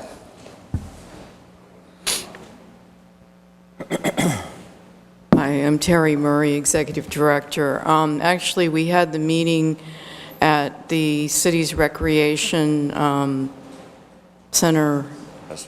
Hester or Hester Carolyn Center, Sims? Hester, yes. And we have a sign-in sheet. How many people? About 10 people showed up, and in addition to the Boynton Beach faith-based CDC, and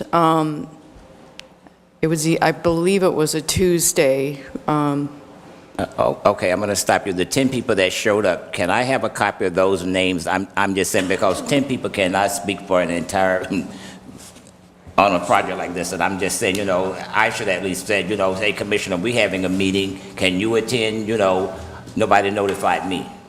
And I'm just saying, I need to know off that list. You could read it in for the records. I need to know who was there. You don't have to read it into the record. If Mayor, that you probably do, because first of all, the people that attended the meeting might not have lived in District 2. Now, if you don't want to read it off the record, I need a copy. We can provide you with a copy, Thank you. certainly. And the reason we didn't invite the city commissioners or the board members was because of the cone of silence. Okay, the cone of silence, I understand that. I can go along with that. But those 10 that you said that you met with, that was speaking for this project here that's going on MLK Boulevard, I need a copy of the people that attended. And that's not on cone of silence. No problem. That's for the record. Thank you. all right, I'm through with my questions. all right. Yeah, we did try and coordinate this with the coalition. Audience. And also Microphone, please. the Heart of Boynton Neighborhood Association, I believe. So they were, we had some clergy and we also had some of the neighbors, so they got the emails because we don't have those lists. But I think it was a Tuesday evening at 5 o'clock around the holidays or right before the holidays, and there was a low level of interest. Okay. You know, the major difference between you and the Centennial is the increased, I guess, retail commercial space. And I think that's, kind of very important for this project because, Wells Avenue, Martin Luther King Jr. Boulevard was a historical commercial district for the community. And that is something that I definitely am in favor for. The data that you have is that it says here that we received affordable senior rental apartments. That's incorrect. You'll have it for all ages. That was our very original proposal using the 9%. Okay. And is that also for the 4%? I don't believe you have to do that with the 4%. Yeah, and also, if you remember in one of the meetings, if the local contribution is high enough, you don't have to, because of Ocean Breeze East, you don't have to go elderly. Okay, and what is that? How high is it? Yep. 875,000? Yeah. Here's the expert on the tax credits. This is Carlos Toledo. Hi, Carlos Toledo, Neighborhood Renaissance. The local government contribution requirement for what they call the local government area of opportunity preference is 2.5 times the total development cost, estimated to be around 600 to 700,000, give or take. Per unit. 2.5 times. No, right, total development cost per unit, but it's in total it would be somewhere around 600 to 700,000. And with the money that we have within the CRA's item for the MLK, that would be covered. And then I guess the questions before that you've heard regarding, the home ownership or the equity ownership opportunity aspect, is that something that you'll be looking into helping to coordinate and to contract with the CRA? As to the homes for sale or the rental? Basically, after a certain period of time for the, certain rental complexes to be, some of it rentals, some of it turned into a condo. The main thing that I see is moving forward is that, the CRA can offer tax incremental funding. And, who is actually paying that tax incremental funding? It's the homeowners that are living there, because they're the ones paying the rent that pay for the property taxes. So, I'd like to see it, if possible, that if the developer is amenable to having that tax incremental funding, to have one of the properties open for sale at the affordable rate, because they are receiving that income from the payback of the taxes. It's definitely an exit option, but depending on the sources of funds, it may or may not work, and you don't know what the market will be in 10 to 15 years. You may need to keep it as rental, and that's why I think that, it could be put into the development agreement as well as into a deed restriction, what the various exit plans are. And I'm pretty sure that, affordable or workforce housing, whatever market it is always going to be doing well regarding selling. But thank you. Sure. Board Member Katz? Yeah, I don't have anything specific for Neighborhood Renaissance, but if anyone else has any other questions, I'm prepared to speak on them, the whole deal. Before, I'd like to have public comments before we speak on the whole deal. If you have any other questions, if the board has questions for Neighborhood Renaissance, I'd ask them now. Otherwise, we're going to open up to public comments. All right, seeing no more questions from the board, thank you so much. Now we'll open it up to public comments. I'd like to limit the speakers at 3 minutes. If you have more to say afterwards, we'll be giving you another opportunity, just so that everyone has the opportunity to speak about this project.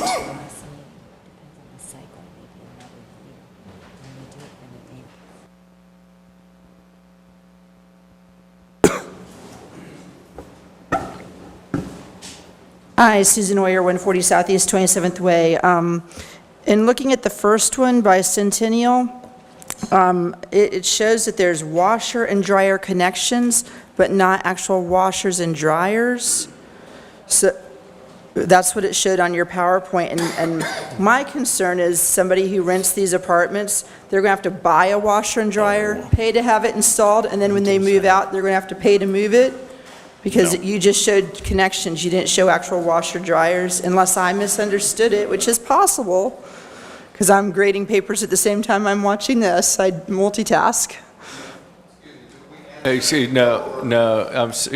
me, it's public comments right now, and we'll provide each developer an opportunity to speak very briefly before we make a final decision. The units will have appliances. Pardon? Rental units will have appliances. Oh, okay. So I misinterpreted, that's fine. And my other concern on Centennial is that you are putting 4-story buildings in the middle of a neighborhood with 1-story houses, and height is always my issue. And while I realize they rezoned this R4 just to do this for this project, I do take issue with 4-story houses next to single-family homes, and you're going to have people looking out of their apartment windows, staring in somebody's bedroom, backyard, whatever it is, and I don't think that's appropriate. So height is my issue, and that is also my issue with Neighborhood Renaissance, is they are 4-story apartments in the middle of a 1-story, single-family neighborhood with the random 2-story home, and I don't think that is appropriate. Now, I realize you need the density to make this feasible, but at the same time, that doesn't make it right. So, I see no compatibility, and I've argued this from day one for years now. Things need to be compatible. You should never have a building that's more than 1 story above the buildings surrounding it. And I know why you did this, and I understand, but that doesn't make it right. My issue on Neighborhood Renaissance is I think it looks very bland. I think it's very modern. It's got the nice flat top roofs. That's great. Is it a white roof? It doesn't appear to be so, and nor do I see solar up there, so what's the point of having the flat roof if you're not doing solar or you're not green spacing the rooftop with, grass or something? And that's my issue with that, is I just don't think it gives a nice aesthetic for that neighborhood if you look at Neighborhood Renaissance. I do like the way the Centennial ones look, I just don't like the height of either one. So those are my public comments. Thank you. Thank you. All right. Is there anyone else from the audience that would like to speak about the project?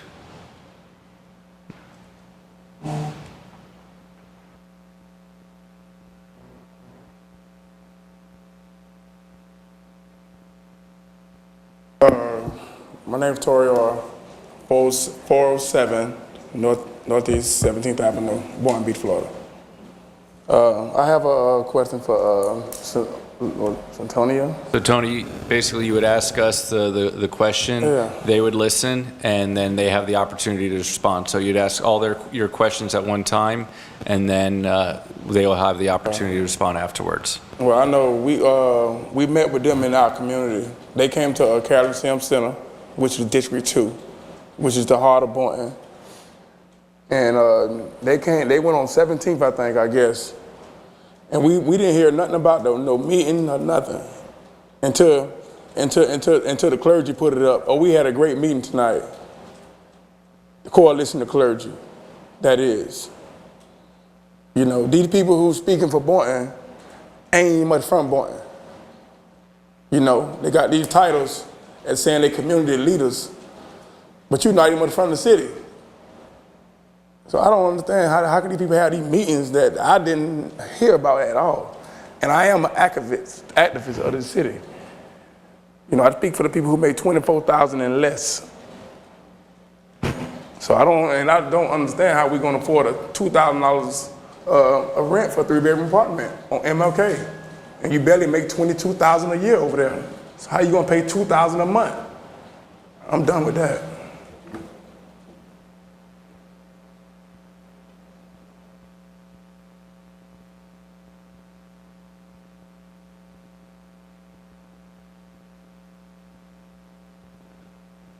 Minister Bernard Wright Ministries, the Robert E. Wells Foundation, Real Talk Radio. I've been in this city 66 years from birth. My great-grandfather is Robert E. Wells. I know a lot about this history. I experienced this. I have what you call experiential knowledge. I lived when the street was, thriving. I like Centennial.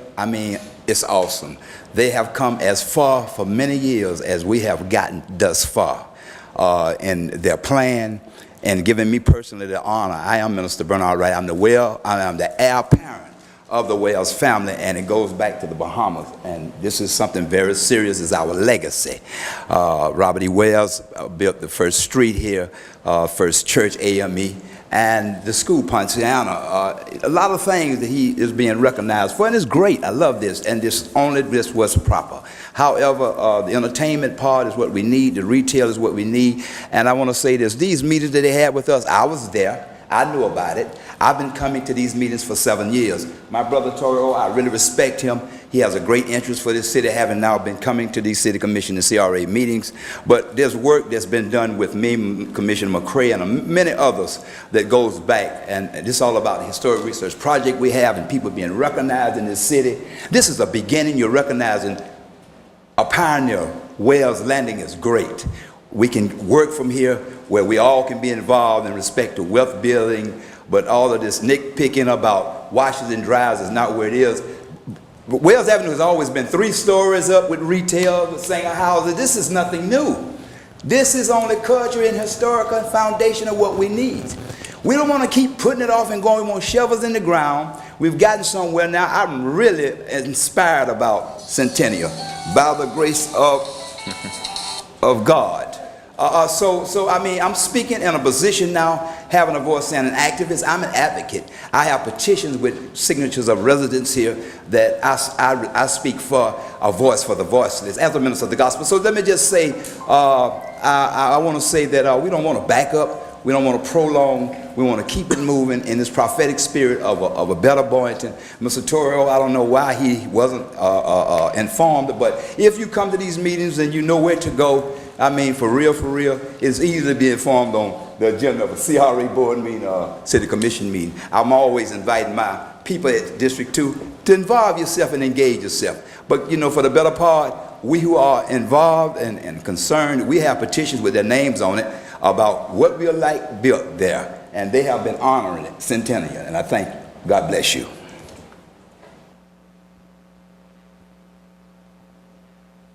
Is there any more members from the public who would like to speak? All right. So if the board's permission, I'd like to just do a final minute speech by each presenter, you know, stating why they should be selected as the developer, and then we can have a board discussion. Centennial, would you like to go first?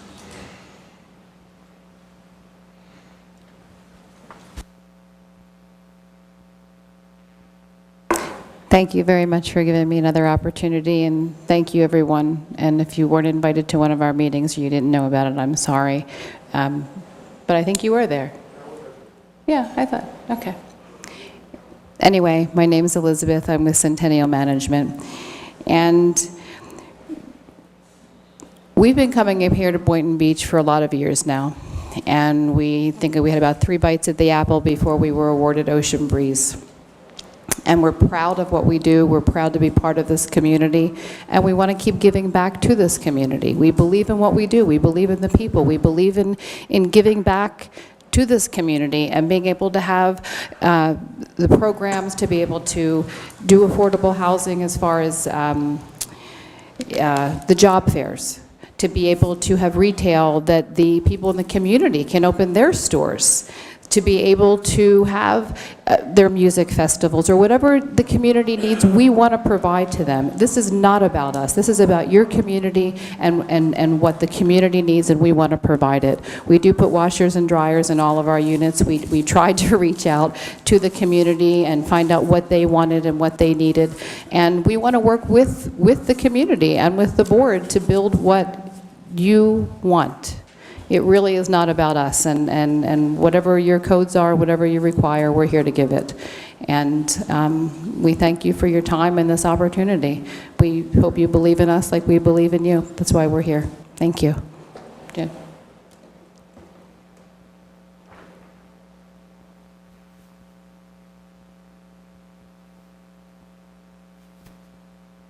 Thank you. That was very well put. I'm sorry if somebody did not get invited. We tried to reach out using some of our local contacts to inform people of the meeting. And like I say, only 10 people showed up. We wish it was more going forward. If awarded the right to develop this project, we would have several more meetings. And if there is something, one thing we heard in the community meeting, which I thought was very important, is there are specific things that they want as far as community participation. And it's something like, how do you get local businesses on that street so that you have, one, an opportunity for the Heart of Boynton residents, but also buy-in from the residents, and it's not all just chain stores. And to do that, and we would commit, is when you do the development agreement, is put those in there that you want 25% of the businesses to be local residences. And that's the way to enforce it and assure the community that it will get done. So again, I thank you for the opportunity of presenting, and God bless you on your decision. Thank you. Board Member Katz, would you like to begin? Yeah, first, I'd like to thank both firms for coming back, because I know this is, at least I feel like it's the third time that we've asked you to tweak something and come back and incorporate some other aspect. I'm at the same place I was at the last meeting. We don't have the scores that were objectively graded by CRA staff with us today, but if I recall at that time, Centennial's objective scoring by our staff was far superior. That's the objective position. Subjectively, just based on the projects that have been presented, I think that there's more potential, and they're closer to the target so far, Centennial. I say that, knowing full well that we have two premier firms before us. We've awarded Ocean Breeze East to Centennial. We've awarded the Cottage District to Neighborhood Renaissance. So I think that we have, it's a good situation that we have two companies fighting over the ability to develop affordable housing and try to revitalize the Heart of Boynton. And to the extent, as Reverend Wright had said, that the progress that seems to be taking hold in the past year or so is substantially far more than has been done in the past. So we're at a point where we have the irons in the coals and they're hot. I think Centennial on paper had the better proposal, again, as graded by staff. With regards to the opportunity zones, I appreciate the chair for bringing that up, and I think that that's something that we need to delve into, but we need to delve into it once we have more information and then apply it to a project where we literally go out to the street and ask for companies to come to us with the explicit intent of utilizing the opportunity zone finance benefits. So right now where I'm at, again, is Centennial, I think, is closer to the target. If they continue to engage the community, which I know they will, what we see before us, their renderings, their concepts, and whatever you like can be left in there as a community, and whatever we think needs to be tweaked can be tweaked as a community. There's no rush to put the shovel in the ground, because the tax credit financing timeline means that we're waiting a good period of time before we know what the financial situation is or which proposal from Centennial, 9%, the sale or the TIF, is going to be utilized. So there's time to continue to refine the concept. But right now, I'm kind of, like I said, I'm at where I was before. I think that objectively, Centennial's put forward a better product based on the requirements or the specifications we put forward, and I look forward to hopefully awarding this to them. And again, I look forward to continuing to try to build and do new stuff in the Heart of Boynton, and I hope that Renaissance, Neighborhood Renaissance, continues to put their product forward, because like I said, we awarded the Cottage District to them because they put forward a good product. So there's, again, we have, and I can't speak to the history, but we have a good problem. We have two strong companies fighting over developing the Heart of Boynton. We've got the finances to move these products forward, and if in 5 years' time the community has Ocean Breeze East, Martin Luther King, the park is redone, like there's so much going on, and I'm excited for the potential. So again, right now, my position is Centennial with the desire to educate ourselves a little more on the opportunity zone and then try to apply that potential situation to another piece of development, whether it's in the heart of Boynton or anywhere in the CRA for that matter. I'll go in order unless Board Member McCray, would you like to be next? And as well, I'm sitting here. Yep. Let me ask, I need to ask Centennial a question because they did not say that they met with the community, and when she stated, she said that she did meet, and I need to know what was the number of people that showed up to your meeting? Yes, yes, ma'am. Please. We had probably at least 20, 30 people at our meeting. We had a very nice meeting. We met a lot of people from the community, police officers, and we had a lot of great feedback. Okay, just like I requested a copy from Renaissance of who was there, I'm going to request a copy who did your sign-in sheet, that was at your meeting. Okay. That's the reason I'm going to be doing it. You don't have to give it to me now, Okay. But you answered my question. You can, okay, thank you. You're welcome. Yeah, thank you. Okay, I'm not going to beat this horse to death either, but, Centennial, when I saw your presentation, I got excited. Renaissance, this is nothing personal. I thank you for what you did, but it's kind of bland, just like Mrs. Oya said. It was kind of like I thought I was looking at a dormitory, like at a college, and I'm like saying, I don't see anything will make it, like saying, wow, this is Boynton now. Nothing caught my attention. I'm sorry you did the best that you could. I wish you well, but I'm leaning towards Centennial. Thank you for your presentation. That was a place that I would like to live in, and I don't want anybody living in a place that I would not like to live in. And I'm just saying, I think if you had a place like for the citizens to meet, and you said that you was going to do an urgent care or something like that, this is what we need, and you got all the apples out the basket for me. Thank you. All right. Vice Chair? Well, I wouldn't say they got all the apples out of the basket. They left you some. There's always room for improvement. Right. But I will say that Centennial definitely came closer to the mark. So that being said, I'm not going to elaborate too much further. I'll be supporting Centennial on this. Thank you. Board Member Kelly? I've had a little bit of opportunity to review the information from your last meeting, and also thank you for making presentations for me today. I feel like I liked seeing that there's, just like Board Member Katz said, that there's two companies and two corporations that are, fighting for this spot. But I was more impressed with Centennial and what they had to offer, this Heart of Boynton project, and I really liked just the whole look of it and the things that you were willing to offer, and the funding aspects of it. So it impressed me, and so that's where I'm going to put my support. You already have the majority, so I'm not going to go against that. And I'd like to thank Neighborhood Renaissance, for going out, reaching out for the Opportunity Fund and giving us that education and that aspect of that, something that we can work with in the heart of Boynton Beach. Centennial, you definitely have gotten very good at presenting to this board. I think this is your 7th time. And, I look forward to working with you. As mentioned before, after being selected, we're going to have a bunch of community meetings so that we can really figure out what needs to be put here. My desire, along with the vice chairs, for ownership and equity opportunities, I think is something that's very important.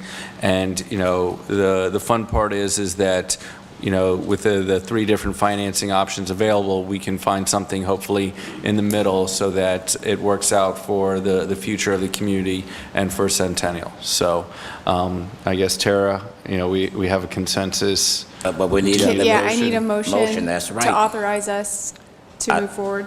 Okay. I'd like to offer a motion that we authorize this project to Centennial, and then that you continue to have community meetings, and keep me abreast on what's happening, because I do live over there. Second. Okay. So to elaborate on the motion, are we moving into negotiations now with Centennial. Correct. Thank you. All right. All right. Any further discussion? Seeing none, all those in favor state so by saying aye. Aye. All those opposed? Congratulations. Motion is passed. All right. Just, Chair. Yes. So I'll use this opportunity because I think it piggybacks on some of the discussion we just had. With everything we're doing in the community and the concerns, obviously, about the stereotype of gentrification and moving people out, which is a stereotype because it's a real concern that happens.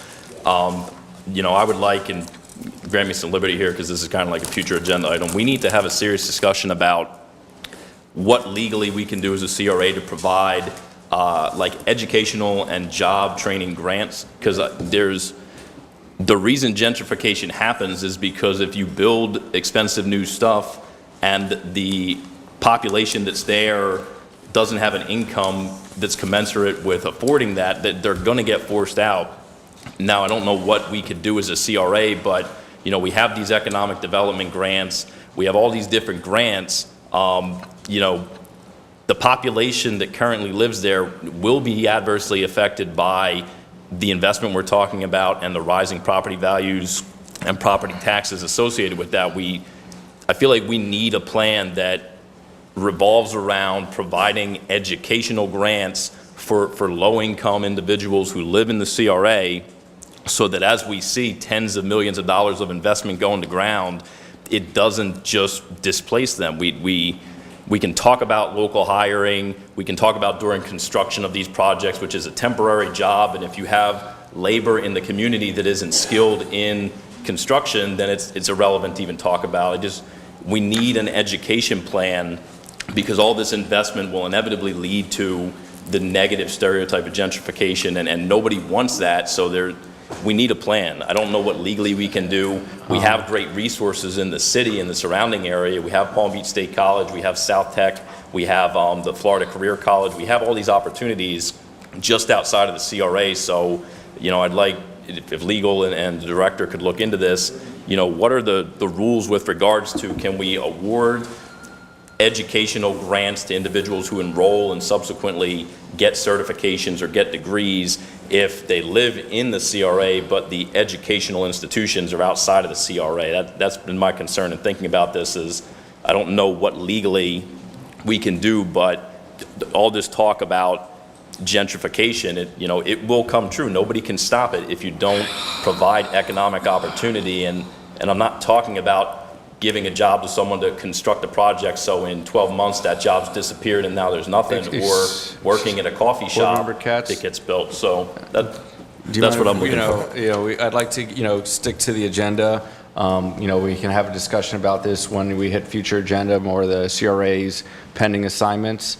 But Board Member McCray, is there something that you have to put? Yes. Then please, if you could make it brief. Thank you. First of all, I'm going to agree with you, but what we need to do as the CRA and the city commissioner, we need to have a retreat off-site so that we can dialogue with some of these things that we could thrash out and get to the bottom of it. I think we need to have a retreat off-site so that we all can just sit and dialogue and get all our heads together, because right now some of us are kind of scattered around. I'm through. Okay, thank you. All right, moving on to old business, item B, the CRA's Cottage District infill housing project update. Yes, Board, as presented in the update, we provided you Into the microphone, please. Sorry. As provided in the agenda cover and the backup, I've tried to present to you the number of meetings that we met as a team, either with the city or just the CRA staff and Neighborhood Renaissance Development team, which has been ongoing since September, when the award was given to Neighborhood Renaissance for the Cottage District. At each of these meetings, the site plan gets discussed, the overall elements of the project get discussed, the various concepts of whether front-loaded or rear-loaded and how the street is addressed. And invariably at each of these meetings, another aspect of the utilities and the underground capability of the city's infrastructure is brought up. We are making, I think, great progress as any development of this size. This is not something you can discuss over a couple 60, 90-day period. This is a very big project. While it might not be as expensive as a large, 500 Ocean at 50 or 70 million, it is in its own way almost more complicated because of all of the pieces. So I would just simply request that the board allow me and CRA staff to continue working with the staff of NRI. Information is constantly being fed to us. We just met last week, as I mentioned to you, in our meetings that we as CRA staff just met with city staff of utilities and public works just last Wednesday, the 2nd of the month, with a flushing out of a tremendous amount of information that we didn't have in our previous meetings with Neighborhood Renaissance. We'd like to combine that information with research that they had done prior to the holiday and really, again, try to have a little more time to bring back a presentation of where we are at this point, make sure we're moving in the right direction, because some of the city comments, I want to make sure you're aware of direction that they're given as a developer from the city that may not be direction that the board gave as a RFP, and I don't want to get too far down the road before we flesh that out. My question and concern is that we have 3 major projects within 5 city blocks. Yes, sir. We're with the Cottage District, Ocean Breeze East, and now MLK Corridor. The whole thing is that the CRA is the common denominator for all of this. And so I don't want, one project to do something to the hindrance of another, where working together, we can all figure something out that is beneficial. I know that, Seacrest is slated to get, remilled, I guess? Is it north of Boynton Beach Boulevard in that area as well? South as well. I don't know about the remilling on North Seacrest. Have you heard with regard to? I would probably have to. Okay. We'll find that out. And, the whole situation now is that, is it gets to a point where is it cost prohibitive just to have the county maintain the Seacrest, because, we need the stormwater capability that Seacrest provides.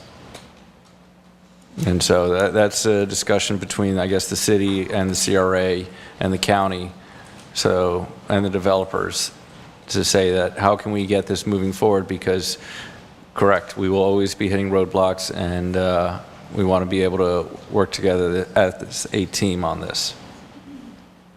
Anything else from the board regarding Cottage District? All right, seeing none. Moving on to consideration discussion of the letter submitted by the Community Community Center for their property located at 145 Northeast 4th Avenue, Boynton Beach, Florida. I believe we got a report back from the CRAB. Yes, Board Chair and board members, the item before you was presented to a full and attendance CRAB board meeting. We had a quorum, and the item was discussed at great length. And after that discussion, the CRAB recommendation acknowledged the support of the requested $550,000 in CRA funding, plus the ability to provide the 3 lots that we are holding as an identified location at the corner of Northeast 9th Avenue and Northeast 3rd Street as a relocation site. And also the flexibility to provide additional funding for the project in one form or another, up to a maximum of $850,000 for the project from the CRA. The board hasn't had a chance to weigh in on this, really, because they were waiting for review by and recommendation by the CRAB. So this item is really kind of languished for some months, but it is before you now. The idea for the project has shrunken in some size down to a 5,000 square foot project from the 9,000 that was discussed this summer. The Community Caring Center would like to utilize acquisition funds of their current location of about $250,000 and an additional $300,000 to apply to their other funding sources to construct the 5,000 square foot facility at the corner of 3rd and 9th Northeast, and that would be primarily focused on the business incubator that you see located on Boynton Beach Boulevard in the future Villages site. So from a staff level and from a legal perspective, I think our funding being attached to that incubator and that economic development component of a broader range of services that the CCC provides, which are some social service and some business, I think we're well within our guidelines to contribute those funds to this project. So we're really, I think at this point, looking for direction on either if the board needs more research or input. Sherry's here this evening if you'd like to get some more details from her. But I think we're moving in the right direction, and we're just really looking for the board's support.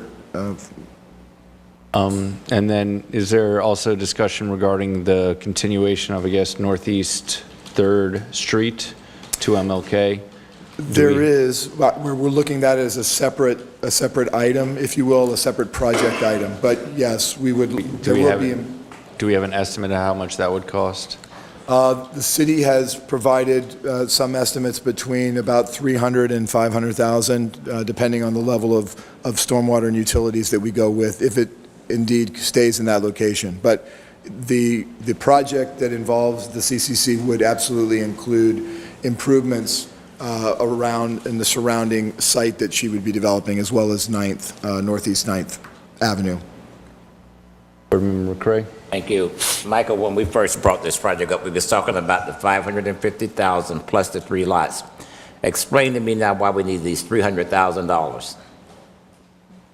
The presentation that was made by Sherry involved an additional consideration presented to the CRAB board for the opportunity to kind of build the larger facility at one time rather than in future phases.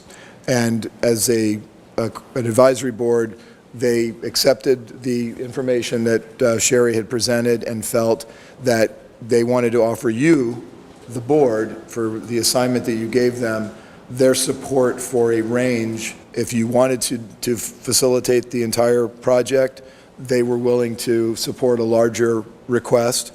And if you were comfortable only with the 5,000 square feet that is the incubator, they wanted to set a floor so that she would at least be able to get the 5,000 square foot site built.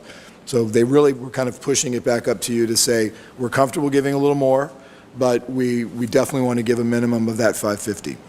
Well, my take was that when she brought it in, it was larger. Now it's shrunk. It has been scaled back. Okay, but the 550 has not been scaled down. No, they were Okay. looking for $1.1 million when I know, it was. but that's because they can't get what they're looking for. Yes, sir. Thank you. I'm through. And this, the main concern is that we don't have the number of what the value increase to our cottage district by not having that non-conforming use in that area with that land. Right. Because, the fact is that value of that duplexes, I think, was 150,000. It's 171, but that will now be occupied by a new home site, if not a home site and a half, because that lot will now be a new constructed home. That's kind of what's going on with the cottage district. I've been to the community caring center, and they've done a great amount of work in the city for a long time. But one of my major concerns is that it is a commercial use in a residential neighborhood that is non-conforming. And I'd like to see, I understand it is not the cheapest, and it is a little bit over the value, but I feel that we are getting our value's worth in the surrounding area, because there is not enough parking for people to come to the community caring center. And with this, we are combining our Secret Garden Cafe with and moving that up to Northeast 9th, and so that we are having a special location. I definitely feel, I've been to Cafe Infusions, and is that part of their site plan to have to move those? Yes, sir. To have that dining area for the community, because this will be, I think, the first restaurant in the heart of Boynton Beach, and I guess Commissioner McCray, our sit-down restaurant. Do you remember the last time there was one? It's been years, sir, but don't worry about how many years. Let's talk about what's here now, because we got sit-down restaurants, sir. Okay. So that's kind of my concern. I'm happy moving forward with the 550,000, and that anything for the 300,000 we can discuss at a later date if necessary. Motion? I would need a motion, yes. I need clarification. So we're approving 550,000 and relocation costs? Or is that, I thought that was part of the relocation. You're approving a total of $550,000 to be used for acquisition of the current facility and relocation.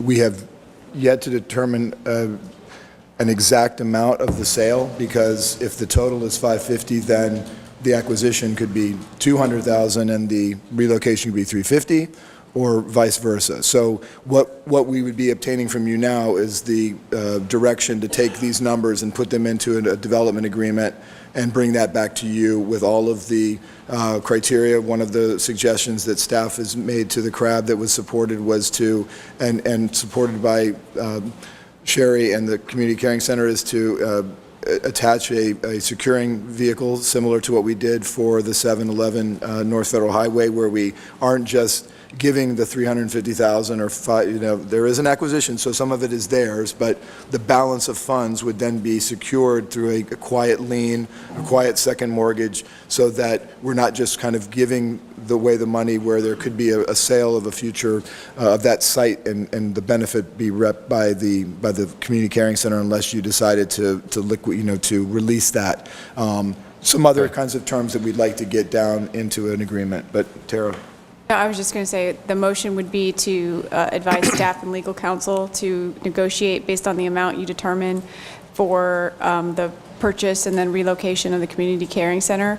And we would bring that back to you in the form of a purchase and development agreement with a term sheet, so you could go through all of the relevant terms at a future meeting. That's the motion. All right. Is there a second? No further discussion? Yes. What's the current balance of our project fund? Is that where this is coming out of? Yes. The acquisition funding has already been identified in last year's fiscal year budget, so the 250,000 is already set aside, and the 300,000 would be used if it needed this fiscal year. I would use it from the future redevelopment projects line item, which is about 800,000, 883,000, or additional acquisition. So we're fine. Are we anticipating any future development that would be offset by taking out this amount? No. Okay. Thank you for clarifying. Thank you for asking. All right. We have a motion. Is there a second? Second. Thank you. All those in favor state so by saying aye. Aye. All those opposed? Seeing none, motion passes unanimously. Congratulations. Thank you. Next item on old business is the Sarah Sims project update. Do we have Gary here? We do. I can just fill in. Okay. We provided a quick, and then Gary can, as he gets up. Fill in the rest. We provided a quick update for the board in December. The executive director provided some of the status, ongoing status. Those are, before you are the construction photos. Gary can give you all the specifics as to what is being done now, what permit has been obtained, what some of the structures and when they're going to be built and when the construction on those can be, and what is left to be done on the site. And Gary is our city engineer, and he is overseeing the project for the Sarah Sims Park. The CRA's interest in this is we've contributed approximately half of the money, $600,000 last year for the construction of this property, and the city has made up for the remainder. So the project is approximately 1.2, a little over 1.2 million. As of now. Yes. Gary, would you like to? Sure. Provide any further updates? Absolutely. So far, site preparation is going really well. We've had to move a lot of dirt in order to get ready to build the project that we're envisioning. So right now, the site has been completely cleared. We're about 80% complete with hauling off all the dirt because there's excess fill on the site that we don't need. We're relocating it to rolling greens for future use. The next step will be installing the pavilions. We've got 4 pavilions that are going around. We've pre-ordered the pavilions. They're engineered, and so they're going to be coming in the 1st of February. February 4th is when I'm looking for them, and should be installed within 6 to 8 weeks. Also going on is the bathroom. The bathroom is under design. It was a design build that we did. The contractor is in the process of design. Design should be complete by February, and so we're looking for construction to start late February, early March on the bathroom, and it should be done in 8 weeks also.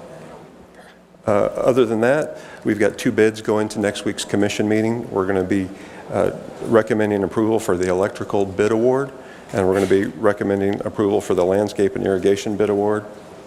As you can see in some of these photos, it may not be really clear, but in this particular photo on the left that's showing the drainage that's been installed in the main parking lot, the drainage is 100% complete.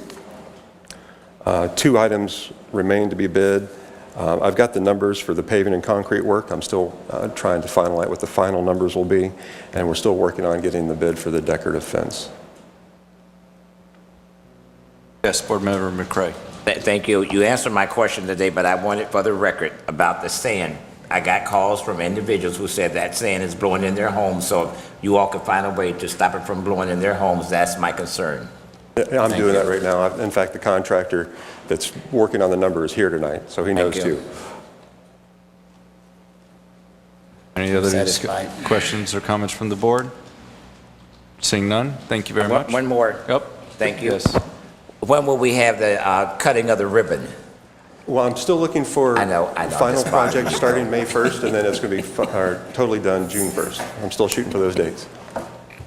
Gave you a date. He said June 1st. He said a date. Yeah. Thank you, Karen. Looking at... Yeah, things can happen. Force majeure, knock on wood, fingers crossed. Kids can come back. All right, thank you very much. For the summer. Moving on to item 13E, 211 East Ocean Avenue project update. Yes, board members, a quick update. I had attended the November 29th meeting, of the Historic Preservation Board to present our recent discussion on where the status of the existing structure was for us as owners, whether viable to redevelop as an existing structure or to relocate, whether for free or at some greatly reduced cost to the CRA, or in the event that there is no solution found for the structure at its current location, then perhaps you are considering, and we are, considering demolition. The Historic Preservation Board, the discussion, it was one of 2 items on their agenda, and the meeting started at 6, and I left at almost 8. So there was about 2 hours of discussion with the board members on just about every aspect of this project that you could discuss. And really, in the end, the same conclusions were reached that, in reality, that you had reached. But I provided you with their unofficial and non-binding kind of order of options. They would love for the project to be left, and the building to be left where it stands and somehow converted into a commercial use or even a bed and breakfast type use. They would, secondly, support a relocation of the structure to some other lot or space to be, again, used as a residential or commercial use. And then lastly, demolition, which would be kind of the final supported item, if at all. So I wanted to bring that back to you. We did not release a letter of interest or any kind of availability of the building structure as staff, because we wanted to bring this back to you so that you were aware of what the Historic Preservation Board felt. And really looking for direction now, whether to continue researching other uses, to put it out as available for redevelopment as a site and a building, or to solicit interest in the building itself. Board Member McCray. Thank you. With Town Square project, my concern is I think that we should just let it ride. It's been up there that long until we complete Town Square. Maybe God would drop an angel by and with a match and burn it up, or there's somebody come by and buy it. I'm just saying, my take is, let it stay where it is. But now, it's no urgency on my part.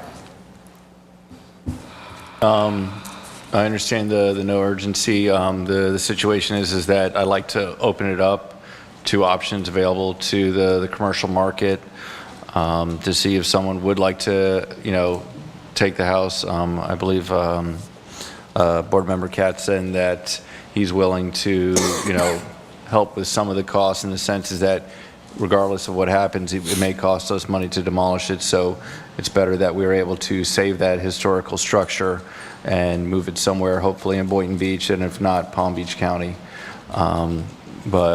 And I was able to visit the home with Deputy Executive Director, and it is an amazing structure. The problem is that it is not a 21st century structure. The 3-1 that it is upstairs, where the bathroom and the kitchen were made in the early 70s or early 80s or late 70s, does not fit with the cost that the CRA has put into it. The fact that it is old, old growth wood that was put in there. It's what we can see with the cottage district, with the Ruth Jones home, where that the wood that was not eaten by the termites was able to be replaned and used for other uses. And so at the minimum, that's kind of where I'd like to see the house, is that the house has value even as its parts, especially with the window frames, the doors. What is it? Those barn doors in between. Yeah, the barn door sliders that were from the front room to get to the kitchen were very nice. And so I think we have some value in the building, and I don't agree with just demolishing it. Yes, Board Member Kelly. Yeah, I agree with you. I grew up in a historic house. It was built in 1925 in West Palm Beach, and my parents restored the entire thing themselves. There's a lot of history in those old houses, and it's to just kind of disregard it. I feel like once Town Square builds up, you'll get, maybe you'll get even a family interested in restoring it to what it can be. Because those old homes are just, they're our history, and they were built by somebody's bare hands, and it's not anything that you can get now. You can try your hardest to try and replicate it, but you can't get a true old home, and I feel like it would really be a disservice to demolish it or get rid of it without really letting it ride with Town Square coming up and all of the new potential growth. Those historic homes are restored beautifully on a regular basis here in South Florida. So that's. Any other comments from the board? Yes, Board Member Katz. Yeah, I'm literally open to anything, with demolition being a last resort, assuming somebody comes forward with some grand plan that requires it not to be there. I have zero belief that someone's going to say, I want to pay to move the house, or I want to buy the house and move the house. So I think it's either it's going to be utilized for a particular purpose. Hopefully somebody comes forward. I agree with what Board Member McCray said. There's no urgency to do anything at this time. So, if in the meantime, before we get to that critical point to make a decision because some sort of offer has been made or proposal's been presented, it can rest there. What can we do that doesn't involve pumping significant additional funds into what's already an expensive kind of dead-end project at this juncture? What can we do as a board, as a CRA, to to get something in there, or what's the minimal use, what's the type of investment? I don't know if you could, answer this, but if somebody wanted to just occupy the property, fix things up so it could be utilized for some use where people could safely go in there, and it could be, a commercial business, whatever, just in the meantime, because we have, I assume, a good chunk of time before Town Square really becomes a catalyst for this, or any other offers come forward, because I don't think any have. Just, what can we do? Because nothing has worked so far, short of giving it away to somebody. But if we were to do that, I would want that to be the washing of the hands with this property, where we give it away, the property value is your CRA investment. We can't pump hundreds of thousands more dollars into this. I don't know what the total is, and I'm not even going to ask, but it's upwards of $1 million on a historic house that has had no serious plan. I think because if somebody wanted to do something to that, it might cost another $1 million. And I'm not prepared to vote to give another $1 million to this property, so we need a plan, is the summation of my ramblings. We need a plan. But for now, I have no interest in tearing it down, obviously, unless we have a plan.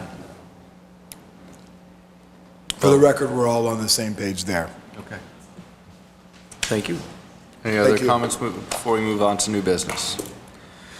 Seeing none, moving on to new business, item 14A, discussion and consideration of letter of intent for Habitat for Humanity, South Palm Beach County, for the CRA-owned property located at 110 Northwest 6th Avenue. Yes, Board, as discussed at your November 13th meeting with regard to the property owned by the CRA located at 110 Northwest 6th Avenue, after discussion amongst the board of whether to utilize the property for single-family affordable home ownership or an expansion of the existing city community garden type site, the board supported moving forward in a affordable housing mindset. And shortly thereafter, on December 3rd, we received a letter of intent, which is typical in this scenario, from Habitat for Humanity of South Palm Beach County, submitting a letter of intent to acquire the property through gift by the CRA board, and developing a new single-family home for a affordable income-eligible home buyer. They are requesting that the property they be selected, if you will, or entertain the request for use of the property, and we would, supported by the board, we would then issue our required notices of our intent to dispose, and barring any other better offer within a 30-day period to be responded, we would move forward with a development agreement with Habitat for construction of a new single-family home. The motion? I do. Yep. Thank you. All right, and so this will mean that Tara, that after the letter of intent, we'll have to wait 30 days before awarding the property? No, you have the option at this point to either award, direct staff to enter into purchase and sale agreement for the property, accept the letter of intent, and move into negotiations for a purchase and sale, or send it out for requests for proposals. So the policy we put in place allows you, in instances like this, to directly move forward with a letter of intent. If it's on a different project and you wanted to do an RFP, you can do that. But we would still need to publish it for 30 days in a publication. That was my question, that we correct. can't sign a purchase and sale agreement until the 30 days notice. Correct. And so do we need to have that included in the motion as well? Motion option one. Motion option one. All right. So is that? Motion option one. Appreciate it. Thank you. And we have a second? Seconded. Thank you. All right. Any further discussion? Seeing none, all those in favor state so by saying aye. Aye. Aye. All those opposed? Seeing none, motion is passes unanimously. If we could turn the air conditioning, Tell lower you the don't need to temperature turn it a with little another log on it, okay? it's either too hot or too cold. Let's make it a little too cold. Let's just get out of here. Get us out of here. Wrap it up. All right. Next, we have consideration of grant funding for the Boynton Beach CRA fiscal year 2018 nonprofit organization grant program.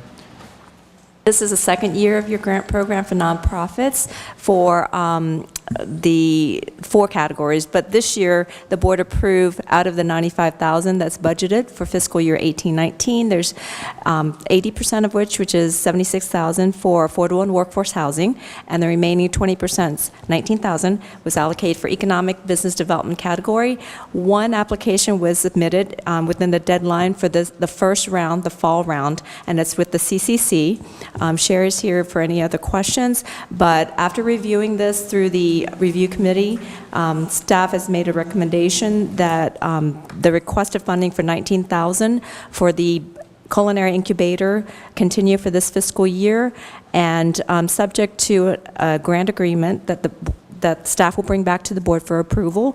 The grant agreement will have specified requirements or measurable outcomes and documentation that we need to have before we cut the reimbursement check.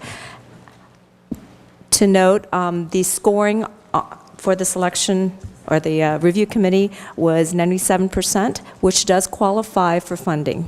So I'll be here for any questions the board would like, and I believe Sherry would also. 87 or 97? Oh, I'm sorry, it's 87. 87.4. 87.4%. Based on the review criteria that was approved by the board.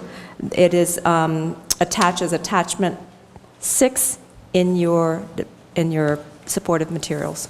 Motion to approve. Second. Any discussion from the board? Seeing none, all those in favor state so by saying aye. Aye. All those opposed? Motion passes unanimously. And the next one is, I'll take that as well. This is the consideration of an interlocal agreement between the Boynton Beach CRA and the Solid Waste Authority of Palm Beach County. Again, this is the 3rd year that the staff has submitted for the grant application. The grant application will provide funding to beautify and eliminate slum and distress conditions in an area. The CRA staff has applied for and has received through notification, an award of $77,050 to be leveraged with CRA funds for the demolition costs of 201 Northeast 9th Avenue and repair and continued repair and maintenance costs for the Historic Women's Club of Boynton Beach. The supportive materials is found, the grant application material is found in attachment 1, and the board, we would like the board to approve and direct the board chair to execute the interlocal agreement. The legal counsel has already reviewed it, and the attachment in your packet has all the cleaned up and final documents. So that's all you would need to approve for us to move forward. all right, may I have a motion to approve? Question. 201 Northeast 9th Avenue. Is anybody living in there now? Yes, we did disclose that to the Solid Waste Authority, that there is documents in there. We're given a whole year to do the demolition. So we have allotted 6 months total to get all our permitting and everything. So we have built into the negotiation what the board had given to us to, with the deadline for Ms. Juana, Okay. to come. Yes, so that was already in there. I'm good. So over the 3-year period, Board, that's a total of $212,910 in grant funds that the CRA has obtained through this program. So it's been really great. Thank you. There's only 6 applications this year, so. All right, Was Delray in there? Not, only Yay. for the cemetery, for Only the cemetery. Ooh. the beautification. A motion to approve. thank you. I will second that with a little bit of, why are we not as excited as I think we should be for getting free money? I feel like We are excited. nobody's excited. Yes, yes. Thank you, SWA. Yes, they have been very, very gracious. Very generous. Thank you. All right, any further comments from the board? Seeing none, all those in favor state, We have your revised agenda was item D, which was discussion. Oh, I'm sorry, so sorry. Let us yeah, I was finish going this to one. finish it, It so. wasn't an adjournment, I Yeah, apologize. no, it was all those in favor state so by saying aye. Aye. All those opposed? Seeing none, item 14C is approved unanimously. Now we're moving on to 14D. And this is part of the revised agenda, discussion and consideration of the properties located at 1005 North Seacrest Boulevard, 109 and 111 East Martin Luther King Jr. Boulevard. Yes, Board, the item that has been revised for your agenda that is before you is discussion on the possible acquisition of the properties located at 1005 North Seacrest Boulevard, otherwise known to you as the Z-Mart convenience store that is a tenant and not the owner business entity together. Lot 12 or 109 East Martin Luther King Jr. Boulevard and 111 East Martin Luther King Jr. Boulevard. The properties that you see on the map, the convenience store location, the North Seacrest Boulevard location is adjacent to the city-owned Sarah Sims Park, so all of the property to the north and west of the site is currently owned by the city, and there's only one small portion of property to the south that is owned by another individual. And then the properties on East MLK Jr. Boulevard, 109 and 111, the CRA owns the property in between those two red boxes, and the CRA owns the 4 lots east of those 2 boxes. You will remember from your item on the MLK Jr. Boulevard RFP RFQ that the site that you were discussing for redevelopment on the north side of Martin Luther King Jr. Boulevard is adjacent to the proposed site and the lot here at 111 East Martin Luther King Jr. Boulevard. And certainly, we would look to expand the footprint of the proposed project if the board decided that this was an acquisition they wanted to move forward on. It would become part of that redevelopment project. The property adjacent to Sarah Sims would be acquired for, again, expansion of the park and of Heritage Park as well, and to greatly enhance the future redevelopment of the area by eliminating certain slum and blight that exists at the location now. We have performed appraisals on the property, and I'm happy to discuss those values. The value that is being presented by the seller for the property on North Seacrest, the value that is acceptable to them is a $900,000 value, and the 2 parcels on East MLK together is being requested at an $800,000 value. If there's any questions, I can go further on that. The owner is here if there is any reason to have conversation with him, but as it's being proposed tonight, these are not all contingent on each other than the 2 properties on Martin Luther King Jr. Boulevard can be purchased separately than the site on North Seacrest. But the 111 property that has an existing building would not be sold by itself if you only wanted 2 properties that would not be for sale. So it's kind of one on Seacrest, all 3, or the Seacrest and the 109. Well, thank you. And as you mentioned that the owner is here, and so, you know, the question is that this is his offer. It's not in writing. It's correct. So a discussion of value could occur here, and then we would go back and put this into a development agreement with the terms certainly to come back to you at the next meeting. If a resolution of value and properties could be done this evening, and if it couldn't and we got close, you could direct staff and legal to continue the negotiation outside the meeting. But it is here this evening. We do have the funding identified as staff for the acquisition of all or a portion of the property for your consideration. okay. So, Board Member Katz, you kept your hand Just up. I didn't want to interrupt, sorry. Yeah.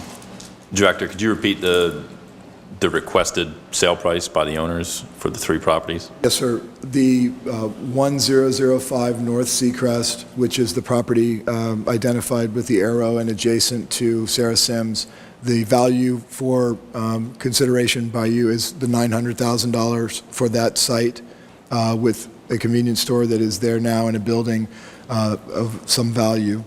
The Lot 12 on the map, which is also 109 East Martin Luther King Jr. Boulevard, and 111 or 111 East Martin Luther King Jr. Boulevard together, the requested value, purchase price would be $800,000.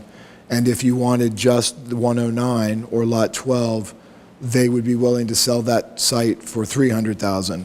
But they are not willing to sell 111 by itself, where we would not want the lot. So it's kind of the lot and 111, or just the lot and then the building down by itself. So I'll be brief.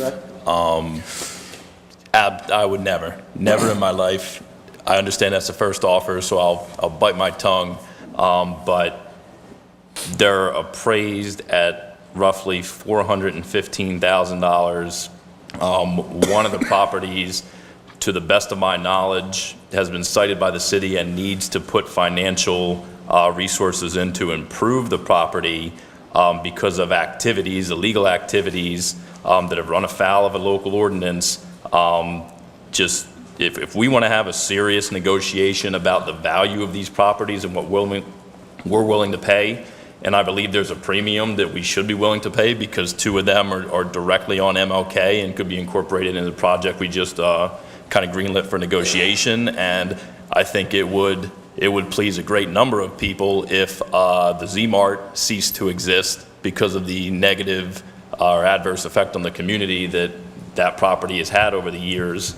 But $1.7 million for properties assessed at $415,000, two of which are vacant and small, and one of which has been a problem for the community. Like I said, I'll bite my tongue, but if we want to have a good faith negotiation, quadruple market value for otherwise economically unviable property, no, I can't. We can have a serious conversation. We can ask you to go into negotiations with them, but that 1.7 is going to have to lose, a 1 or a 0.7. Like, something's going to have to go away, for me personally, to be able to put taxpayer dollars on the ground there. My concern is that the situation is that, whenever you're playing Monopoly, it's like if you need that third piece or so to get that final, you're going to pay more than what the appraised value is.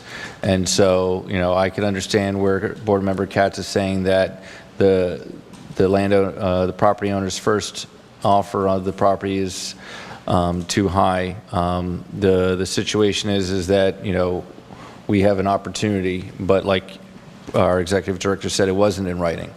And so I'd like to give authority to our executive director to come back and get an offer in writing so that, that the property owner says, this is what I'm willing to sell it for, and now we can negotiate from that. But as he is here today, he understands that 1.7 is not something that this board Board Member Katz is willing to pay for the current market or appraised value. I'm sorry, not the market value, the appraised value of $415,000.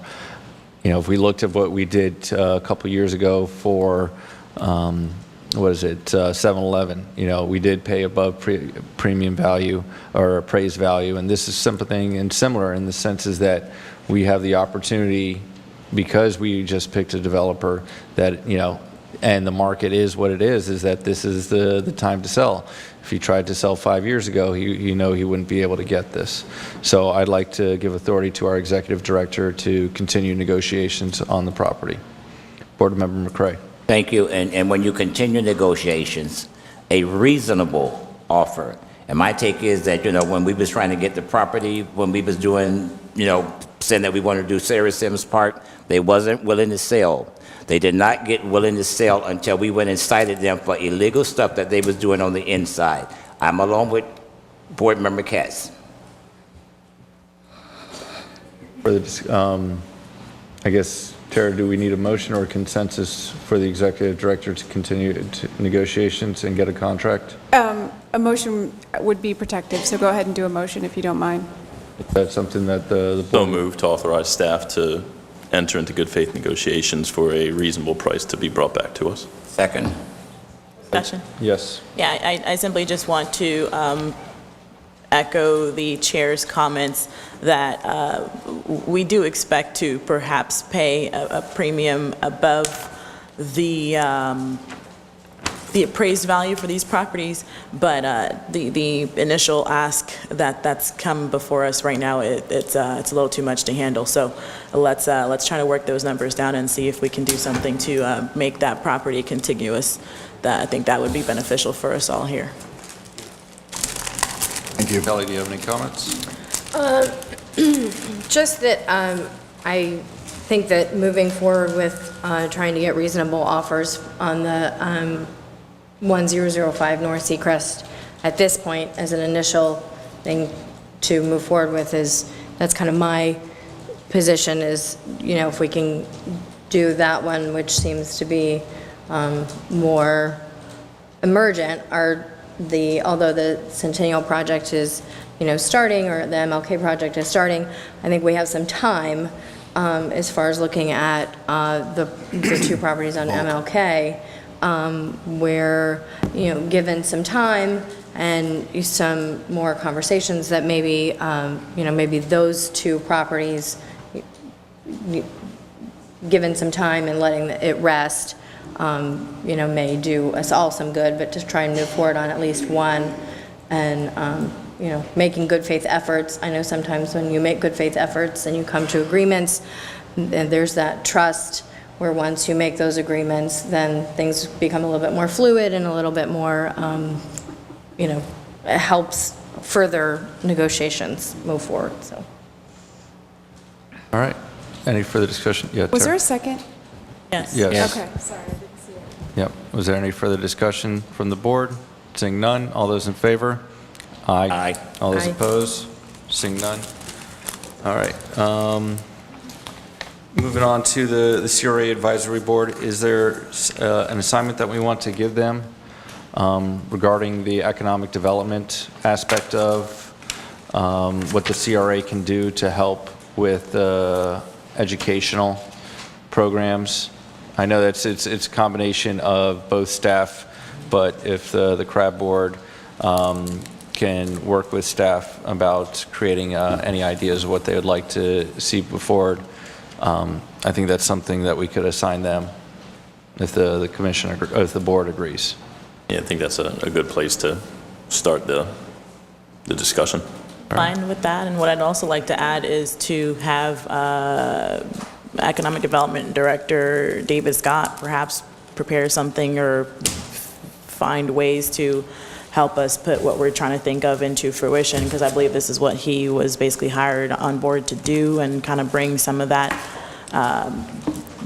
those resources here to Boynton Beach. Even though he's not on the CRA side of things anymore, I think we can still, It's still in the city. That's right. yeah, we idea. can still ask for his services. So I'd like to also open up that door, see what he can bring to us as well.